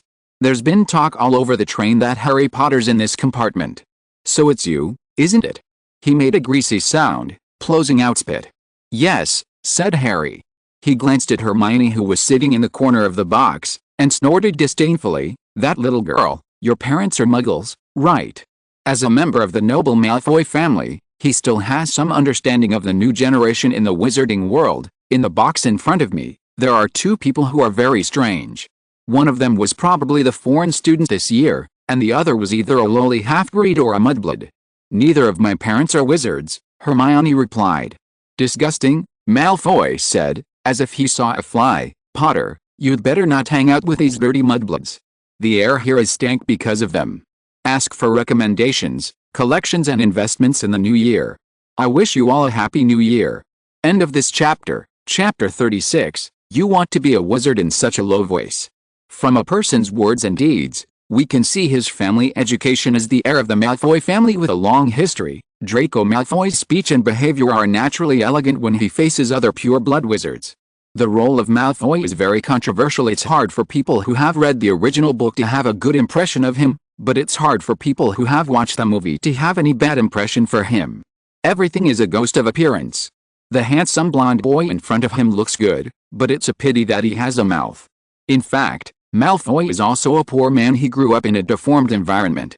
It can be said that he has lived in abalone for a long time, and he has heard it for a long time without knowing its smell. What can an 11-year-old know? His concept of right and wrong has not yet formed, and his speech, behavior and actions are the reflection of his parents. And being a parent doesn't require a test. Even so, Luren could find 100 excuses for Malfoy, but he still couldn't stand the violent remarks he just made. Anger +1 as the word mudblood came out of Malfoy's mouth, the air in the carriage seemed to freeze. Ron stood up abruptly. He was as red as his red hair. He decided to make Malfoy pay, despite the presence of two men much bigger than himself. But before he could even open his mouth, he heard a piercing sonic boom accompanied by a gust of wind. Only Malfoy was left standing in the same place among the three on the opposite side. His two followers had been bounced away, and they hit hard against the wall of the train aisle, losing their ability to resist. Ron looked towards the source of the wind, only to see Luren standing in the middle of the box, holding a magic wand, with his feet slightly off the ground, floating in the air. His face was contorted with anger, and his half-length black hair was floating in the air. Then he reached out to grab it again, and before he could react, Malfoy felt a pulling force pulling him over. Seeing him getting closer to that indifferent face, Malfoy couldn't help screaming loudly in fright. The screaming stopped with a muffled bang. Luren grabbed Malfoy's head and slammed it hard against a car window, causing Malfoy's eyes to stare and the pain unbearable. Luren grabbed Malfoy's blonde hair and made two more intimate touches with his face and the car window. Soon, nosebleeds gushed from his nostrils, and as soon as Luren let go, Malfoy slipped from the car window and collapsed on the ground. Luren bent down and brought his face to Malfoy's ear. Being so close, he could smell the shampoo in Malfoy's hair, the perfume on his body, and the fresh nosebleed. The three flavors mixed together stimulated Luren's nerves and made him even more crazy. Is there anything else you want to say? Looking at the cracks on the car window, Luren calmed down a little, and decided to stop for the time being. Otherwise, if you open it again, the window will be broken. No, no more. The incident happened suddenly. Malfoy's mind was still foggy. He didn't even think of threatening Luren with harsh words. His ultimate skill, my father's technique, didn't work. The remaining three people in the car were completely petrified. They just stood there stupidly, unable to speak a word. Oh? Gone. Luren stretched out a finger, hooked Malfoy's chin lightly, and lifted Malfoy's face up. Shouldn't you say sorry if you scolded someone? Yes. I'm sorry. Malfoy was terrified. The boy in front of him broke his psychological defense with unparalleled strength. His heart is beating wildly now, as if he was being targeted by a tiger. Bastard. Don't apologize to me. Luren yelled. Apologize to Hermione. Be sincere. Although he was extremely unwilling to bow his head to the prickly-blooded wizard in his heart, after all, it was that person's order, and Malfoy had to obey, so he stood up tremblingly, and reluctantly said to Hermione in a mosquito-like voice. I'm sorry. I can't hear you. I can't hear you at all. I have no energy. Try again. You still want to be a wizard in such a low voice. Malfoy shivered, but immediately amplified his voice and shouted, I'm sorry. Only then did Luren nodded in satisfaction. Okay, very energetic. This is what an apology looks like. Only then did Hermione realize, oh my god, what are you doing, Luren? She was a little anxious. With her intelligence, she had already realized that the term mudblood should be a very insulting word, but Luren beat him like this. The other party made her very worried. This must violate the school rules of Hogwarts. Will he be fired? Hermione, don't worry, I have my measure. And he deserves it, doesn't he? Luren reassured Hermione, and then asked Malfoy again. It was only then that Malfoy came to his senses. Just as he was thinking of threatening Luren by calling out his father, Luren glanced at him again. Malfoy saw a lot in his eyes. If he talked more, it would not be as simple as punishment now, so he chose to keep his mouth shut and agreed with Luren's words. Malfoy's reliance, his family background. Luren is not afraid at all. Although the Malfoy family has a long history does not mean strong strength. The Malfoy family is good at business, not force. Luren's evaluation of himself was invincible in his generation.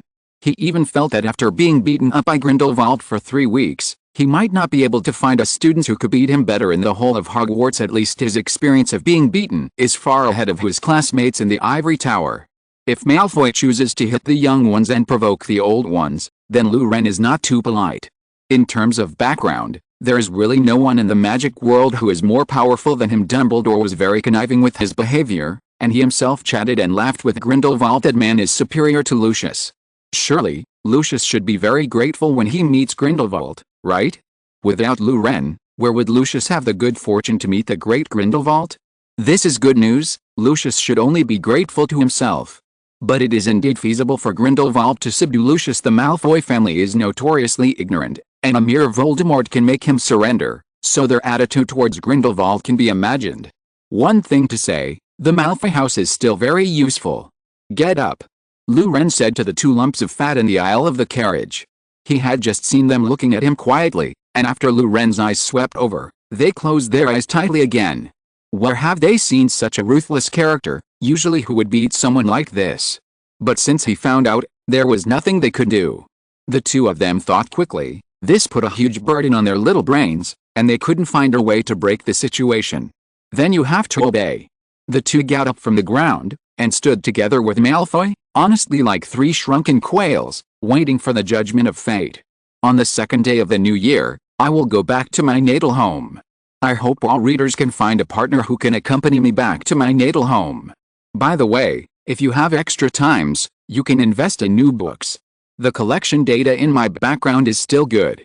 Now that you invest now, once you sign a contract in the future, you will get a lot of money. This book, according to the syllabus, will have more than 70 words in the main line, 6 grades, not to mention that I really like to mix private things into the text, which makes the novel quite long. Now it's 7 words and it's not enough. The start of school, as an HP fan, is outrageous. Although this is how I planned it, I am confident JPG.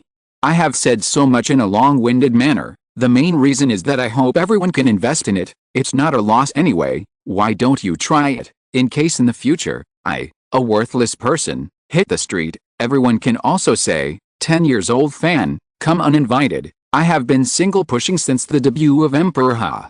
End of this chapter. Chapter 37. Malfoy cracked. I actually don't advocate the use of force to solve problems, Lou Ren said after venting. His mood became much smoother, and he began to look kindly. I don't know each other. You haven't introduced yourself yet? Well, let me introduce myself first. I am Lou Ren, a first-year student at Hogwarts, and I am here to study abroad. I believe that my friends and I will meet you. You are kind and friendly classmates. If you encounter any troubles in the future, I don't mind lending a helping hand. It's your turn. Let's start with you. After saying a few clichés, Lou Ren pointed at the trio. The little fat man standing on the far left, let him introduce himself. The little fat man on the left shuddered after being pointed at, and said tremblingly, "My name is Vincent Crabbe." Speak up, it's so lacking in energy. My hometown believes that children of our age are the rising sun, and they must be energetic and energetic. Yes, my name is Crabbe, Vincent Crabbe, cried Crabbe at once, at the top of his voice. Okay, very energetic. Next. My name is Malfoy, Draco Malfoy. Malfoy shouted directly, very experienced however, because the voice was too high, to Lou Ren's ears. His name seemed to be Draco Horse Manure.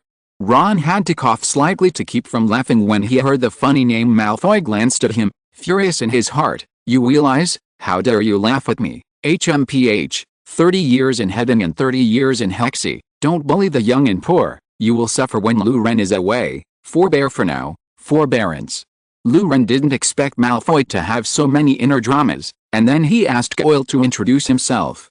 Okay, Malfoy, what you said just now, because you are the first offender, I will temporarily forgive you. If you are caught again next time, it will not be so easy to let you go.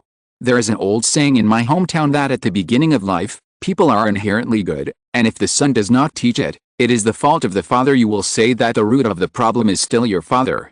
Lou Ren began to preach. That's out of the way for now, is that okay, Hermione? At this time, Hermione was naturally overjoyed when she saw that the turmoil was about to subside, and she nodded repeatedly. Okay, that's great, Lou Ren turned his head and said to the three of Malfoy, "It's enough for each of you to write a self-criticism. Since you are young, you probably don't know many words. Each copy is, words. That's it.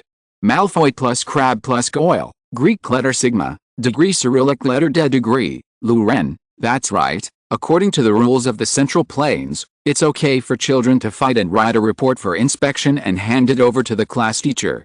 Although the three of them were extremely reluctant, they still began to write in the box under Lou Ren's gaze. After Malfoy finished writing, seeing that the two brothers next door couldn't hold back 3 lines for a long time, he could only sigh, took their parchment, and wrote 2 self-criticisms for them. Lou Ren accepted the parchment with the signatures of the 3 of them, and sent them out of the box as well. In the corridor of the box, he hugged Malfoy and whispered softly in his ear, "Actually, there is a little mistake in my introduction. According to your European customs, after inheriting my grandfather's name, my full name should be Lurks Grindelwald," he said, and he took out the necklace and gave Malfoy a look. Malfoy shuddered. He turned out to be a descendant of that man. As a descendant of a pure-blood wizard family, Malfoy still knows all kinds of history and news about the wizarding world. Lurks Grindelwald. This name has been lost for decades, but in recent days, he is in the limelight. He announced his return with the blood of the wizards of the Soviet Ministry of Magic, and the entire magic world trembled under his prestige. The ministries of magic in various countries have been at peace for a long time. Facing the menacing saints, they all avoided them in fear. After the war, the Ministry of Magic of various countries weakened too much. The British Ministry of Magic, which fought a wizarding war with Voldemort, is still the best among short people. Now the Ministry of Magic in the magic world, the United States Ministry of Magic, also known as the Magic Congress of the United States, the British Ministry of Magic, and the Soviet Ministry of Magic and Internal Affairs are the only ones that can be counted. The United States relies on its large size, the United Kingdom has actual combat experience, and the Soviet Union has more member states. Of course, the Ministry of Magic and the interior of the Soviet Union has existed in name only, and the real masters in the East are the former Ministry of Magic of various countries, such as Russia. Ministry of Magic or something. In addition to the Ministry of Magic, the aristocratic families in Japan, and temples in Cheyenne who are also places where wizards gather. Of course, they don't call themselves wizards, but on magus, ninjas, real people, kings of law, and the like. Due to the flood of resentful spirits and magical creatures in Dongpu and Cheyenne, the combat effectiveness of these aristocratic families and monks is also extremely strong. Seeing that Malfoy was intimidated by Grindelwald's vicious reputation, Lou Ren was very satisfied. If the Malfoy family with a long history can cooperate with Grandpa, Grandpa will be very happy, isn't it? Malfoy managed to squeeze out a happy expression to go along with Lou Ren. By the way, I have another question. Lou Ren didn't want to let Malfoy go lightly. He needed to completely destroy the wrong cognition instilled in him by his father. I have a very clear definition of a hemp-blooded wizard. But how do your pure-blooded families distinguish between pure-blooded and mixed-blooded? A hemp-blooded wizard marries with another wizarding family, and persists like this for 3 or 4 generations. His descendants are pure-blooded. Or a mixed race. Mixed blood. As long as there are muggles in the ancestors, it is a mixed blood, no matter how many generations it goes through. Malfoy answered this general knowledge question according to his knowledge. Oh? Interesting. Lou Ren showed a meaningful smile. He actually knew Malfoy's answer. He had known for a long time that only those whose ancestors were all wizards would be recognized as a pure-blood family in the wizarding world. Thus was born the Pure Blood 28, haha. It's nothing more than a hype stunt by Cantankerous Knot, the author of the list of purebloods. I don't know how much black money this guy collected behind his back. In fact, going backwards according to this idea in the magic world, there is an extremely serious bug, and Lou Ren intends to use this to destroy Malfoy's 3 views. Then I'm very curious. Was the world's first wizard a pureblood or a half-blood? Malfoy, all this. He was thrown into confusion. Yeah, since he is the first wizard, his parents must not be wizards, so he is classified as a wizard of the hemp species, so isn't a descendant of this wizard. All of them are of mixed race, there is no such thing as a noble pure-blood family. Malfoy cracked. The proudest thing in his short life was shattered. There is no pure blood or mixed blood in the world. Everyone is a wizard, but some families have a particularly long history.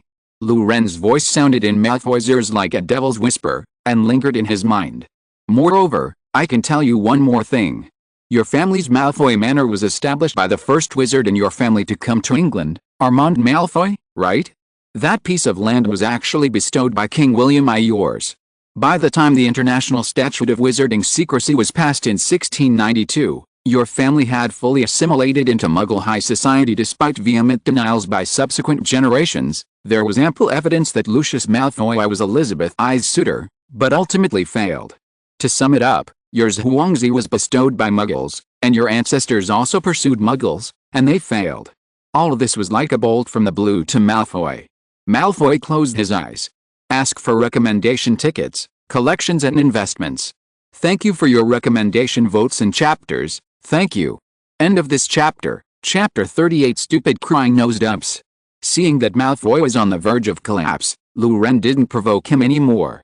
Like a longtime friend, Loren patted Malfoy on the shoulder and kindly asked him to go back to his box to have a good rest. Back in the box, the three of Harry had already calmed down.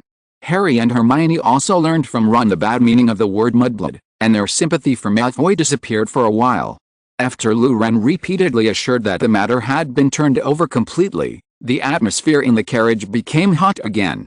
Harry complained to everyone about the Vernon family's various operations, and Ron popularized Quidditch for everyone, as well as the work of his graduated brothers. Loren took the opportunity to tell a few interesting stories in the history of the Central Plains. Hermione shared her experience of traveling in the Muggle world, and Ron interrupted from time to time to ask a few questions. It can be said that the four of them had a good time together. When the sun was about to set, Hermione looked at the sunset and said, "I'm afraid the train is about to arrive. Do you three know which college you will be assigned to? I read some books before, and I hope I can be assigned Gryffindor. They say that's the best. Dumbledore himself graduated from there, I've heard, but I don't think Ravenclaw is too bad." The reason Hermione wanted to go to Gryffindor was very simple, because others said it was the best house, just like domestic students want to go to Peking University and Tsinghua University when they go to college. It's not because they are the best, that's the way Hermione is, wanting the best in everything. It can only be Gryffindor. Ron said with a gloomy face, "My father and my mother used to go to this college. The rest of my family is also Gryffindor. If I don't go Gryffindor, I can't imagine what it's going to be like. But there's nothing particularly bad about Ravenclaw, although I may not get into Ravenclaw. It's a house known for its wisdom, but don't put me in Slytherin house wherever you go.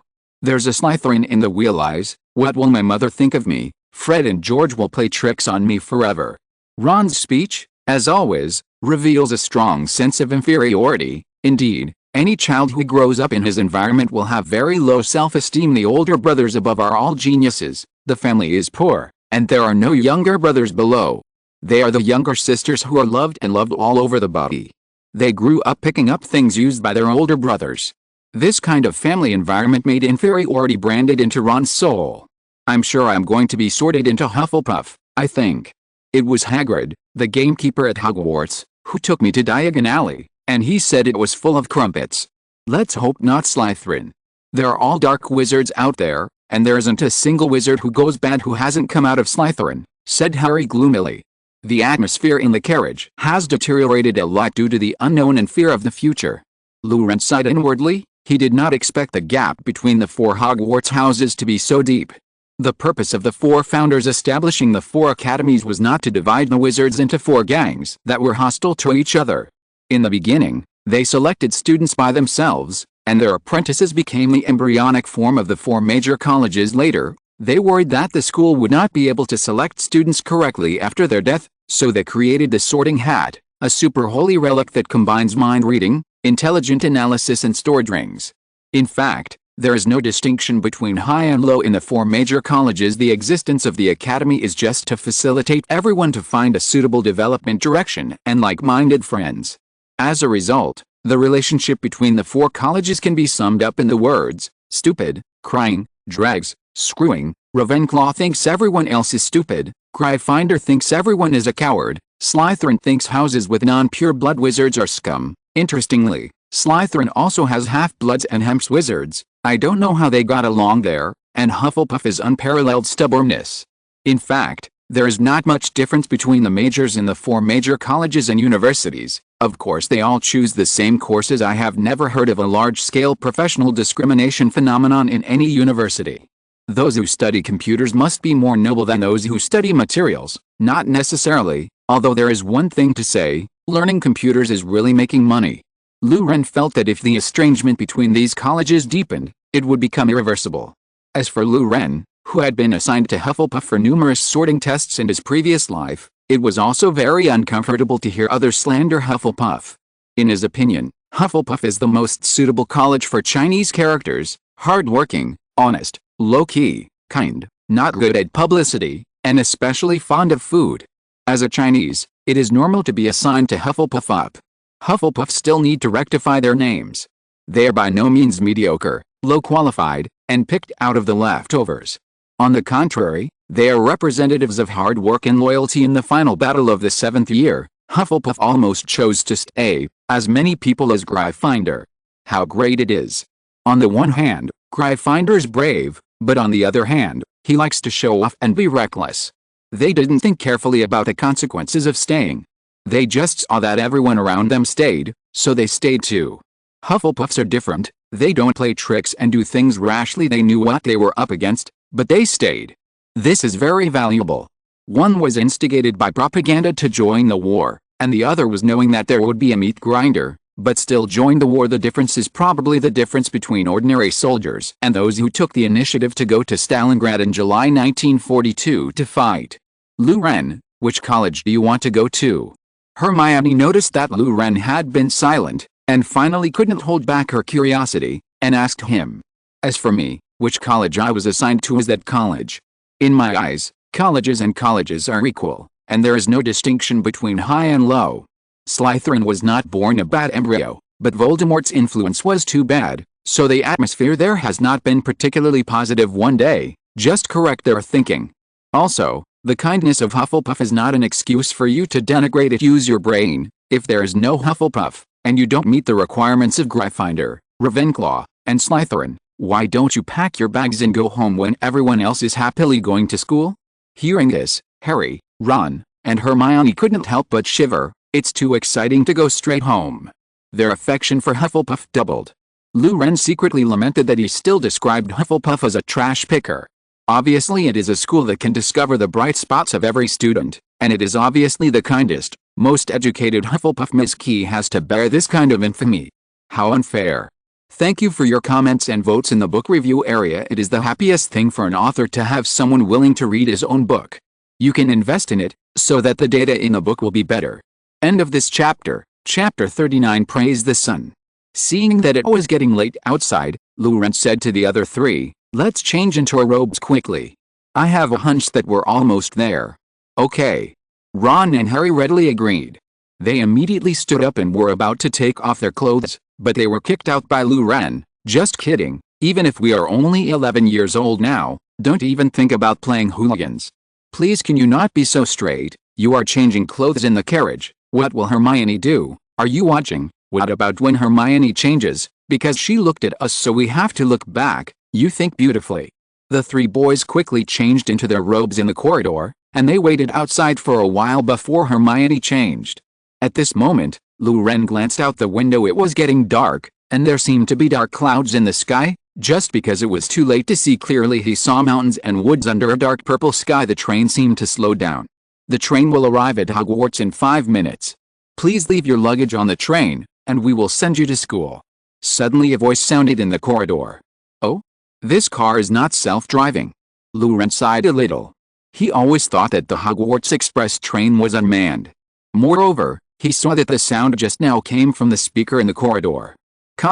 This is worth thinking about deeply. Muggle technology cannot be used in Hogwarts, so how does this speaker work? Is it because it has not yet reached the prohibited range of Muggle technology at Hogwarts? The restricted range of still is.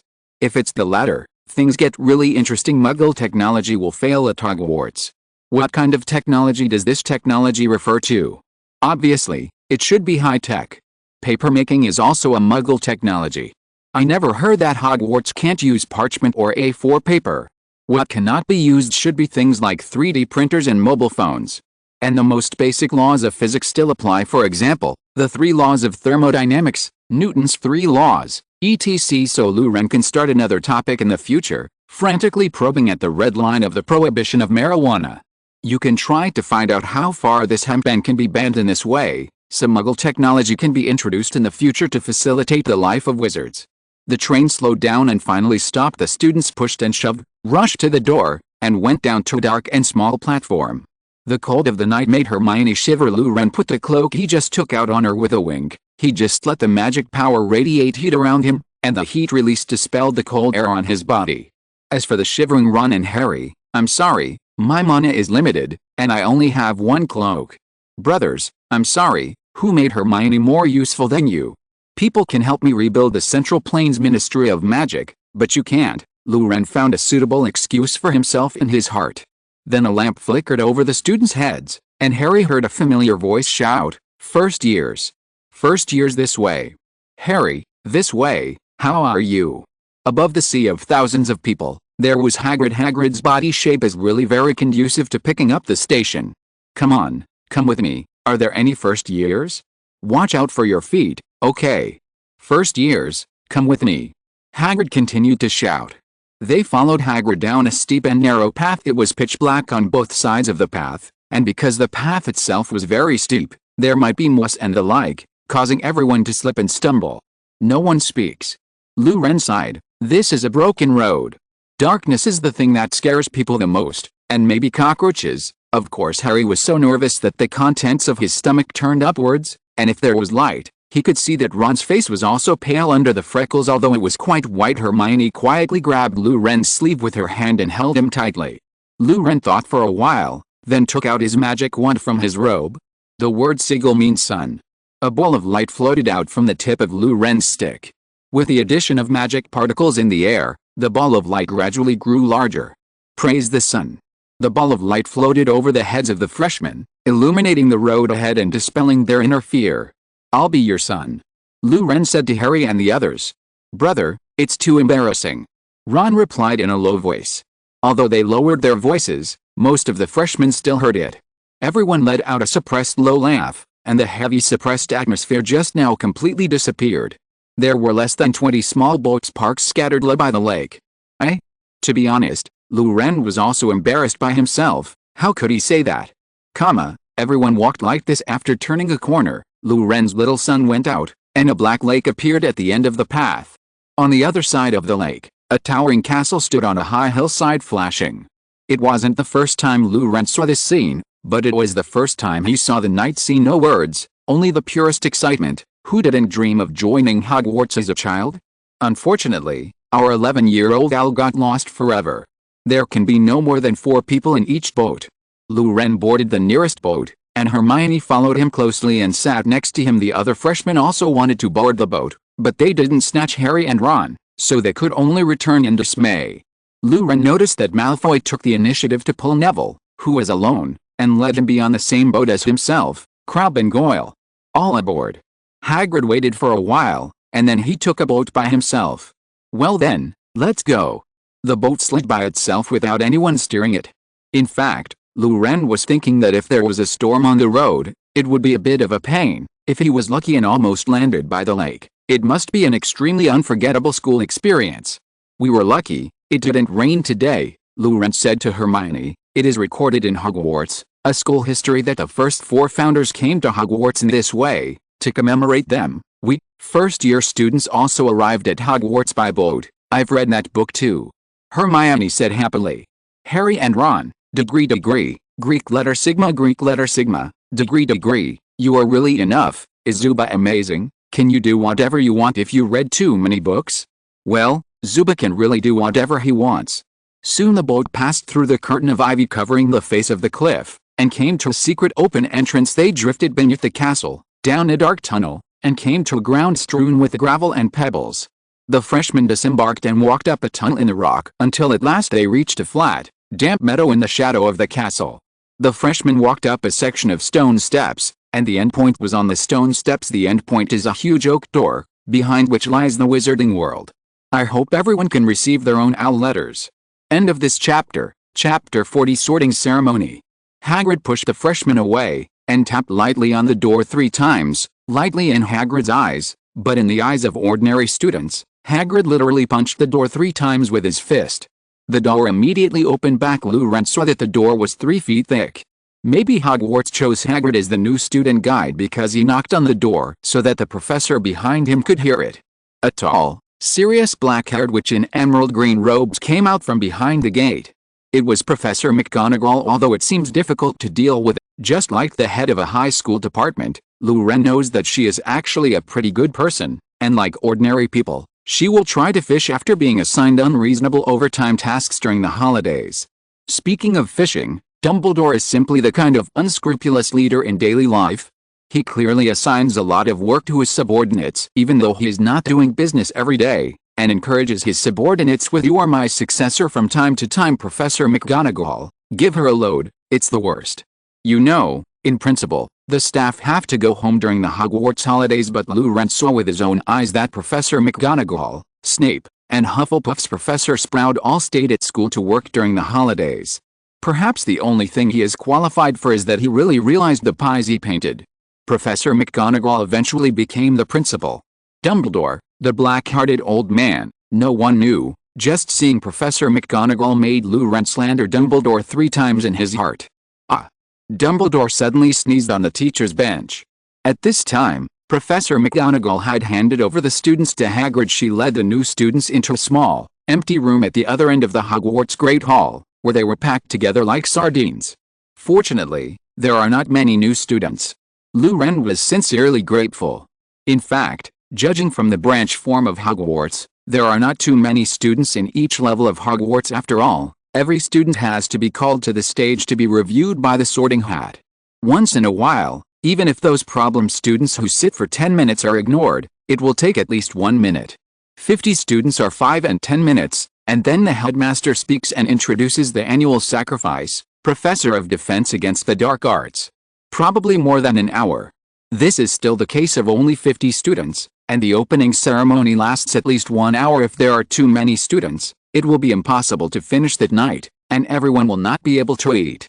"Welcome to Hogwarts," Professor McGonagall said, and then she gave a speech, which generally said that the sorting ceremony is very important, which colleges are there, points added and deducted, and the house cup and so on. This entrance introduction and college introduction is simply a place where the number of words in the previous life is fixed, but there are always a few well-meaning authors who will not waste ink here. And it is worth noting that this passage is actually nonsense. I didn't notice it when I watched Harry Potter when I was a child, but when I rewatched it when I grew up, I found that Harry's a badass. After he enrolled, Gryffindor successfully broke Slytherin's monopoly on the Academy Cup, relying on the support of Mr. Dumbledore. Well, no matter how bad the trio is during the semester, Dumbledore can always find a way to add the points back at the end of the semester. For example, in the first year, Slytherin was 472, 2 points ahead of number 46 Ravenclaw, and 4 points ahead of number 160 Gryffindor. This leading score is almost half the score of Hufflepuff up. Can this bring you back? It is worthy of you, partner of justice, Dumbledore. The most murderous thing is that even in the trio, Hermione and Ron added, points each, and Harry added, points, but the final score did not exceed Slytherin. So Dumbledore was quick-witted and added another point to Neville. Very. Football doesn't dare to act like this. Who has ever seen 3 goals behind in stoppage time and then the referee made 3 consecutive penalty kicks and a free kick in front of the goal? I haven't seen it anyway. It can be seen that rights need supervision. Hogwarts needs to set up normal monitoring measures. Mr. Deng's operation is really too clumsy. Clean yourself up and be more energetic. Professor McGonagall finished her nonsense then left. How did they sort us into the corresponding colleges exactly? Harry asked Ron, who he thought Ron, who came from a wizarding family, must know. But he was destined to be disappointed. There is an unwritten agreement in the wizarding world, that is, the sorting ceremony cannot be revealed to the little wizards. These wizards are real skins. Fred and George said they were going to take a test that would hurt us a lot. I think he was joking, but Percy said the same thing, and Bill gave me a hug. Ron stammered. Harry's heart skipped a beat. Test? So what to do? The scene of him blowing up all the chandeliers in the auditorium with a wave of his wand appeared in his mind. He couldn't help shivering, He would definitely be fired, and maybe you have to pay for the chandelier, which looks expensive at first glance. Test. Hermione looked like a cat whose tail had been stepped on. I said, why did they prepare the textbooks for us in advance? Then she began to chant words and quickly recited the spells she had learned. This kind of bullying behavior made everyone around the heirs more dignified. Ridiculous. Malfoy pushed aside the crowd and squeezed into the front row. My father is the director of Hogwarts. He told me that only a blood test is required, and wizards with pure enough blood can pass the test. But after talking about it, his own mood gradually became depressed. He remembered that according to Lou Ren's theory, there were muggles in his ancestors, and his ancestors even pursued muggles, so Malfoy, he's autistic again. The little wizards chattered and talked, and Lou Ren even heard the legendary saying that he was going to draw a sword from the Black Lake. The discussion of the little wizards was interrupted by the sudden appearance of ghosts, and the ghosts who came out of the file gave them a great shock. Looking at these ghosts, Lou Ren was also amazed. They had achieved immortality in another sense. In other words, they became the earthbound spirits of Hogwarts. Interesting, we can explore the causes of ghosts in the future. Ghosts seem to have their own social framework. Lou Ren's thoughts began to diverge. Lou Ren, what should we do? Hermione was still very nervous after reviewing the spells.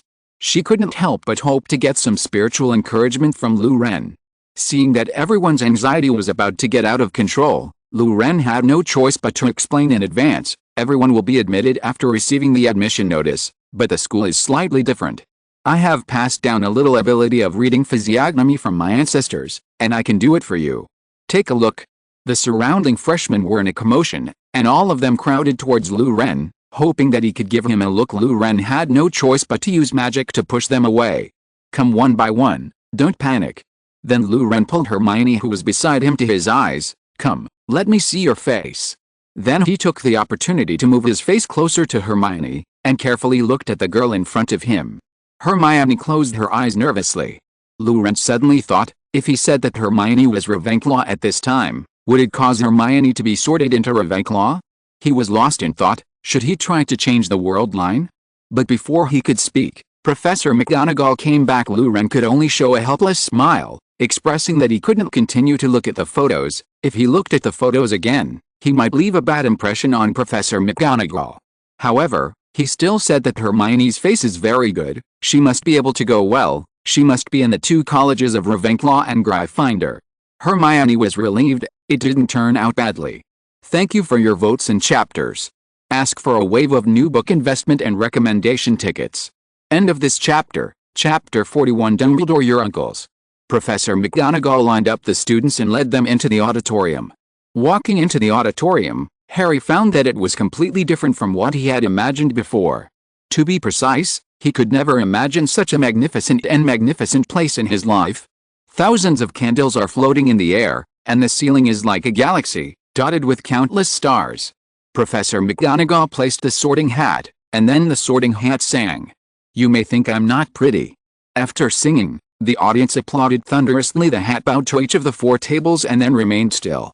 A magical idea suddenly popped up in Lou Ren's mind. What price would it take to make the hat sing? You will come back like lightning at the opening ceremony?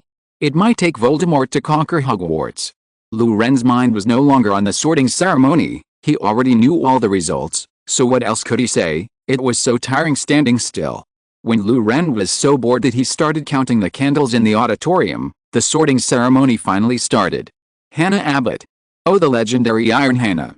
Due to her initial A, Hannah Abbott was always the first person to appear at the sorting ceremony. Sure enough, she was sorted into Hufflepuff. Susan Bones. Hufflepuff. Terry Boot. Ravenclaw. The line gradually gets shorter. Finally it was Hermione's turn. She trotted to the stool and put on her hat. The sorting hat was silent for 3 minutes before deciding to sort her into Gryffindor. After Neville Longbottom, it was Lou Ren's turn to play. Lou Ren slowly spread a layer of magic power around his brain to isolate it from the prying eyes of the sorting hat.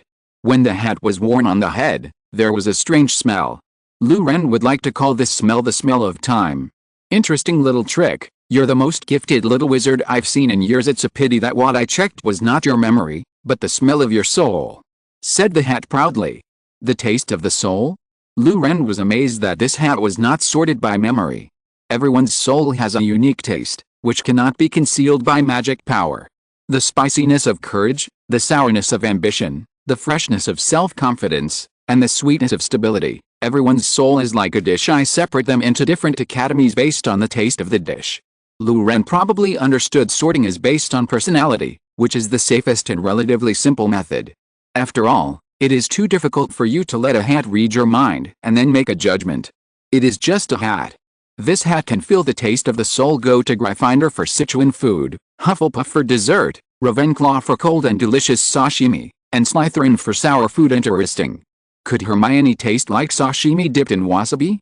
You taste like a cream cake. The hat whispered in Lu Ren's ear. Ah, I'm off to Hufflepuff then. Lu Ren knew it in his heart. Gryffindor. The hat yelled suddenly. Lu Ren? Question mark? Greek letter sigma, degree Cyrillic letter de degree, etc. I said stop, what's wrong with you? Just now there's a lot of long-winded, and it turns out that your conclusion does not match the argumentation process. Sorry, I'm just a hat. I've been under a lot of pressure to come to conclusions that I don't like. The Sorting Hat apologized to Lu Ren apologetically. Your uncle's Dumbledore. Lu Ren understood immediately. He looked over the teacher's seat, and Dumbledore raised his goblet and smiled imperceptibly. Lu Ren's eyes darkened with anger, but he had no choice but to shout, I refuse. Right, then his life in the next 7 years must be very bad. There will be no campus violence. After all, no one can beat him, but cold violence is inevitable. Lu Ren could fully understand Dumbledore's little thought, which was to use himself as a nanny. Okay, you wait, I will write down this grudge. Lu Ren gritted his teeth in his heart, but he had to put on a happy expression on his face. In the applause of Gryffindor, he stepped off the podium and sat next to Hermione. When he passed Percy's position, he patted Lu Ren's arm very happily. His first impression of Lu Ren and Hermione was very good. Then comes the closing of the sorting and Dumbledore's speech. Soon the plate was filled with food: roast beef, roast chicken, pork chops, lamb chops, sausages, steaks, boiled potatoes, baked potatoes, crisps, Yorkshire puddings, pea shoots, carrots, gravy, tomato sauce, and peppermint hard candies.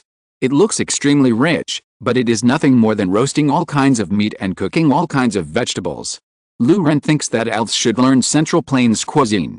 After the main course comes dessert. There are all kinds of ice cream, apple pie, treacle fruit pie, chocolate trifle, fried jam donuts, marmalade pudding, strawberry, jelly, rice pudding. All in all, the desserts are pretty good. Everyone was having a lively discussion. Harry and the others were discussing their respective family environments, and Hermione was asking Percy for tips on studying. This was too exciting for Percy, and they chatted in full swing. Lu Ren felt that he was out of tune with the hustle and bustle around him, and he didn't understand the joys and sorrows of the world. I just thought they were noisy. But when other people spoke, he also tried his best to respond, but nothing happened. The banquet ended in a fiery atmosphere, and everyone disbanded and returned to the dormitory after singing the school song. Just when Lu Ren wanted to go back to the dormitory with the troops, a very annoying voice rang in his ears like a fly. Lu Ren, wait a minute, please come to my office. The password is Godiva. Lu Ren could tell that the person who was chatting privately with him was Dumbledore. You still have the face to chat with me privately? Pull black. Lu Ren directly ignored this private message. Anyway, you can't do anything to me, a bad old man. It's an attitude to write a private message, not being able to read it. Lu Ren mixed with the Gryffindor first years, followed Percy, walked through the noisy crowd, and walked out of the auditorium, then twisted and turned around the campus. Percy even opened twice the door concealed behind sliding panels and hanging draperies. Really anti-human interior layout. After climbing the stairs one after another, Lu Ren was already tired. He had eaten a lot, and today he consumed a large amount of magic power in his body. He felt sleepy and wanted to sleep. Suddenly, the person in front stopped suddenly. Ahead of them, a bundle of knives and forks was floating in the air, and Percy took a step forward, and the cutlery flew towards him. It's Peeves, Lu Ren realized, a ghost who likes to play pranks. And then Percy raised his voice and said, Peeves, make yourself visible. With a loud, piercing, popping sound like a deflated balloon, a dwarf floating cross-legged in mid-air appeared. He has evil black eyes and a big mouth. So it's a first-year kid. It's great. Super. Invincible. Big explosion. He said, and he threw a huge balloon at Lu Ren and the others. Percy waved his wand, trying to push the balloon away, but the balloon just burst, and the water in it drowned all the first-year students.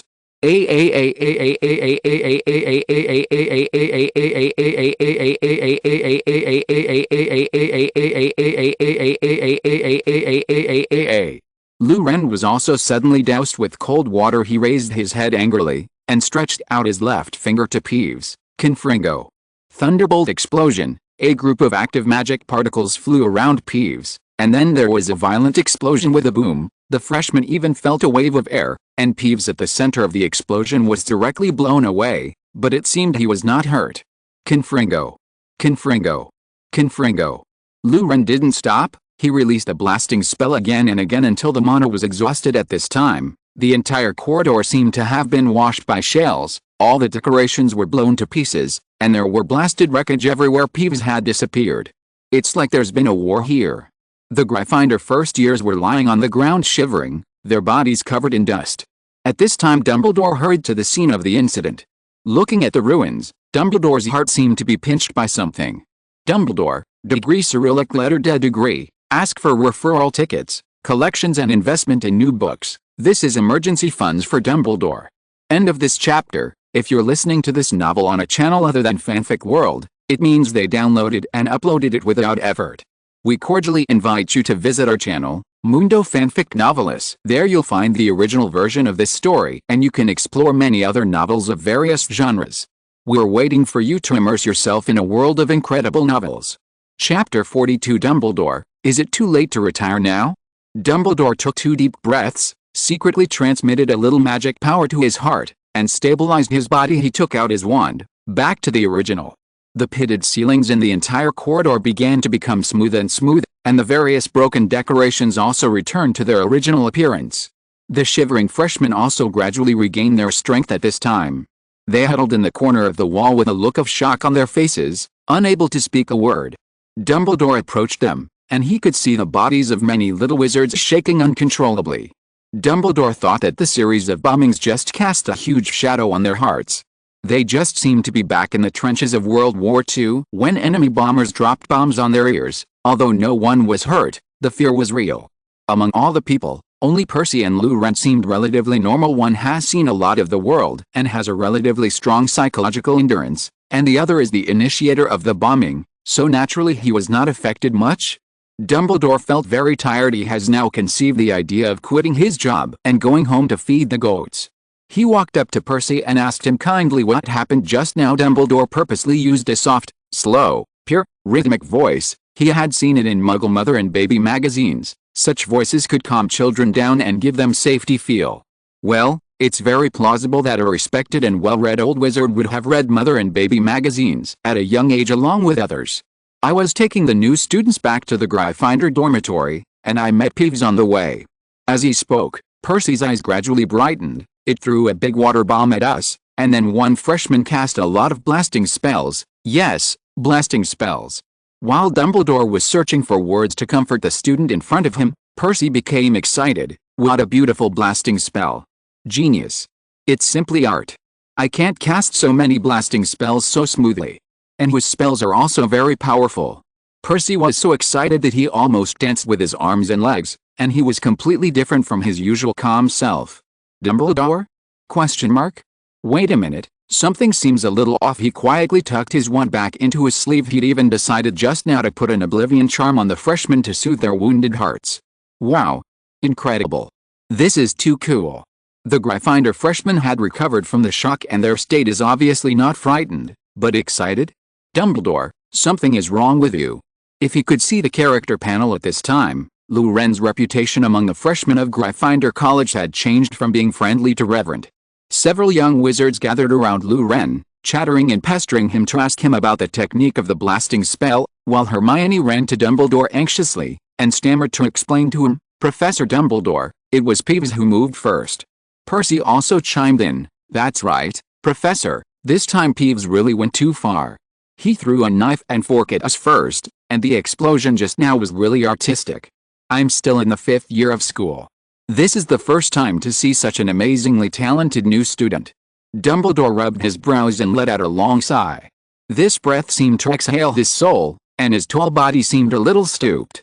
Okay, okay, no one will be punished today. Children, go back to the dormitory first.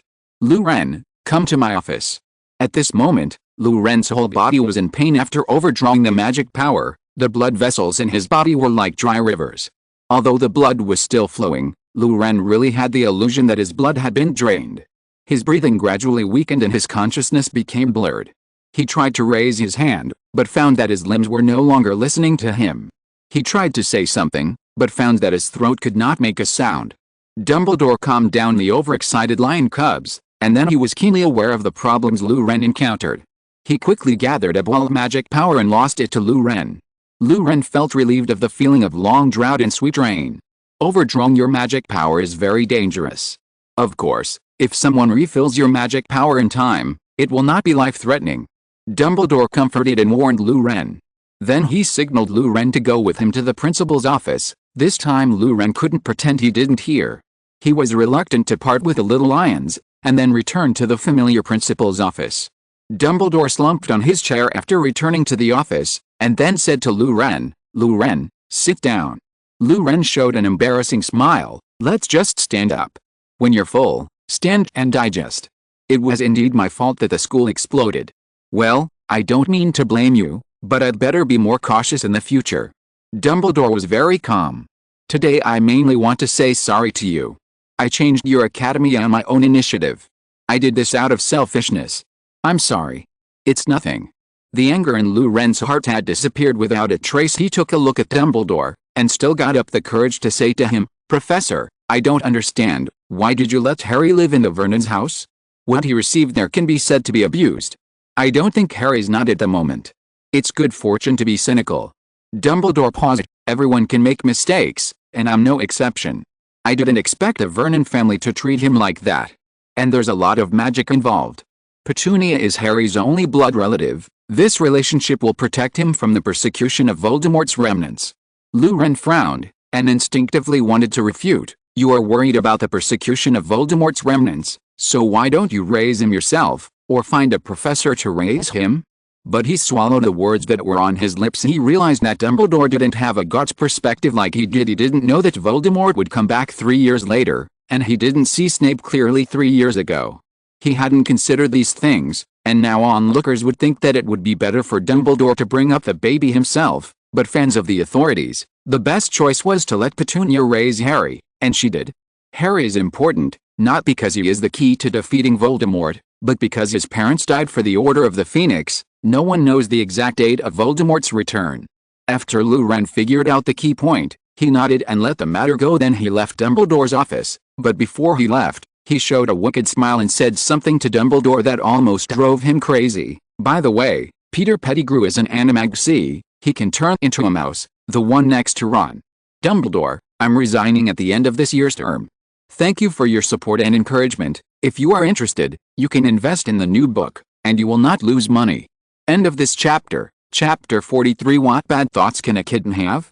After Lu Ren came out of the principal's office, he returned directly to the Gryffindor Tower. Along the way, there seemed to be something sprouting in his heart, something he had overlooked, and when he stood in front of the portrait of the fat woman, he suddenly realized that he had no password.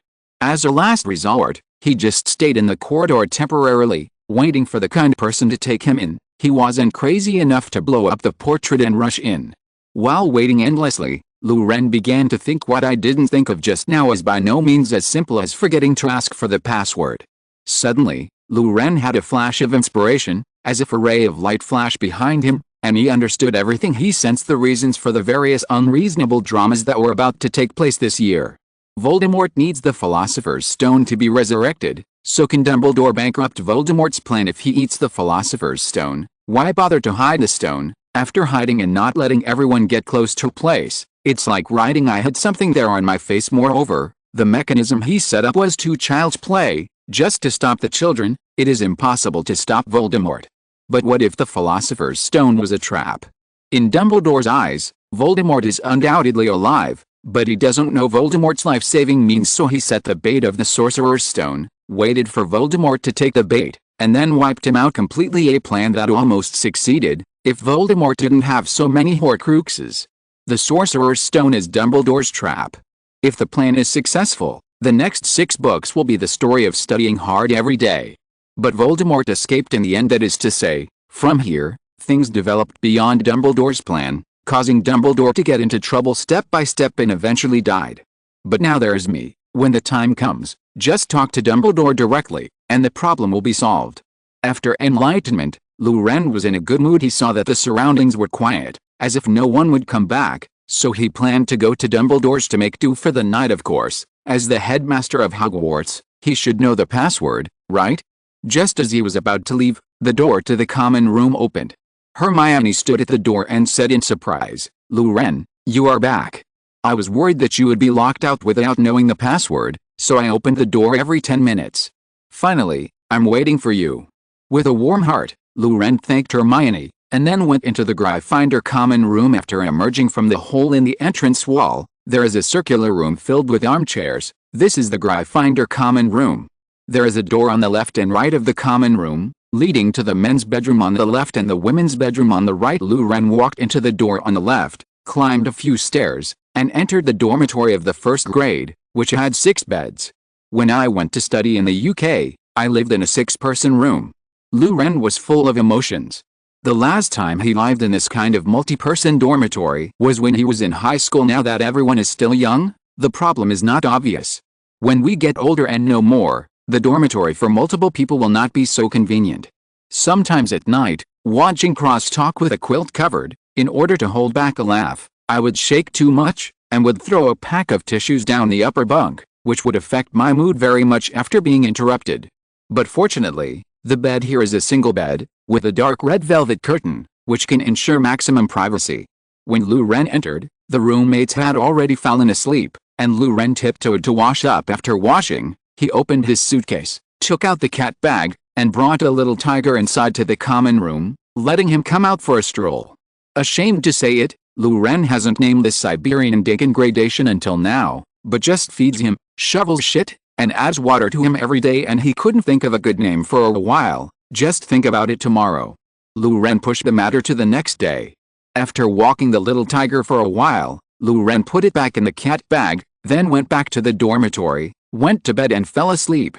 In his dream, he dreamed that he successfully persuaded Dumbledore to open a master's and doctoral teaching point, and successfully became a doctor of defense against the dark arts and a dual-degree master's degree in charms and potions, and then the magic barrier in the central planes gradually disappeared. He, Hermione, Harry and other friends established the Central Plains General Bureau of Psychic Energy and Superpower Research Institute.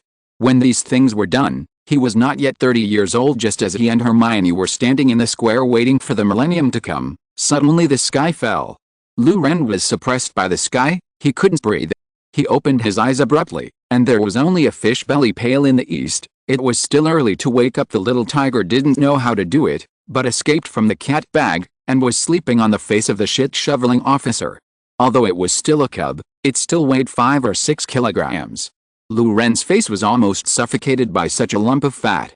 Outrageous, very outrageous. Luren didn't know if there were any wizards killed by tigers in history, but he might be the only one who was suffocated to death by tigers. Luren picked up the fat tiger and woke up the little guy from his sleep. It looked at Luren with its watery eyes, as if saying, "What's the matter?" Luren's heart was about to melt. What bad thoughts could a kitten have? Didn't it almost suffocate me? It's okay. Zay is happy. Then he buried his head in the tiger's belly and took a deep breath. A refreshed, beautiful day begins. Luren put the tiger back into the cat bag, and then fell into deep sleep. It was time to get enough sleep. When I woke up, it was already time for breakfast. September 1991, 9 happened to be Monday, and Luren and the others could attend classes according to the schedule. According to the class schedule, Gryffindor has a herbal class in the morning, no class in the afternoon, and a history of magic class in the evening, both of which are taught with Hufflepuff. As for the purpose of arranging the history of magic after dinner, Luren didn't know. Maybe it was because he was afraid that the little wizards would lose sleep at night. Herbalism classes take place in the conservatory on the Hogwarts grounds. The conservatory is located at the rear of the castle as a compulsory course. Luren and the others will deal with this course until the 5th grade. The witch who taught this class was Sprout, who was also the head of Hufflepuff. This squat witch was as kind as she looked. The teaching content of the first grade is not very difficult. You only need to be exposed to plants with a high safety factor such as whitefresh and devil's net. As a student from the Central Plains, planting seems to be an instinct engraved in Lu Ren's bones. He performed very well and earned some points for Gryffindor. Of course, there is a high probability that these points will be deducted by the trio later on. Lose. During dinner, Lu Ren received another private message from Dumbledore asking him to visit his office after class. My book finally got its first milestone today. I'm really happy. Every time I receive a comment, recommendation ticket, or favorite, I will be happy for a long time. Another small step forward for my book, thanks to everyone's help. I decided to let the book lovers name Lu Ren's little tiger. You have been chasing after it, and you should have these benefits. This is the insignificant interaction I can provide you at the moment. P.S. Please make the name like a name. Thank you. End of this chapter. Chapter 44 The Hogwarts Teaching Reform Project. While eating dinner, Lu Ren had an idea and decided on the little tiger's name, Lu Wu. His first name is Lu Wu, and his nickname is Fat Tiger. How nice it sounds. The little tiger is his own baby, so naturally his surname is Lu, and Lu Wu is also the god of Kunlun Mountain in ancient myths and legends, and he is also domineering enough, so he is the only one. In the future, I can say to the outside world that I raised a Lu Wu. How domineering. History of Magic. After dinner, reasonably speaking, History of Magic is the only course taught by ghosts, so it should be very popular. Unfortunately, there are a million problems with the professor itself and the course arrangement. If Professor Binns can talk about the history of the magic world like Yi Hongshan's teacher Pin Sanguo in Beijia Forum, this class will definitely be very popular, but this is too difficult for a ghost.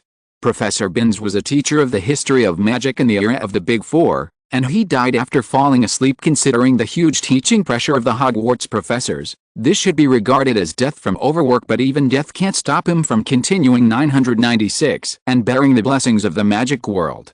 What kind of spirit has there been without absenteeism, vacation and wages for thousands of years? So if the course is boring, it will be boring. The old professor on the stage is not necessarily sober, but the students off the stage are sure to be drowsy. After class, Lu Ren tried his best to wake himself up. After washing his face, he came to Dumbledore's office with ease, and found a chair to sit down on his own. Professor, if you continue to talk to me like this every day, the reputation of both of us may become bad. You may be caught in bad rumors, like the 46th President of the United States in the future.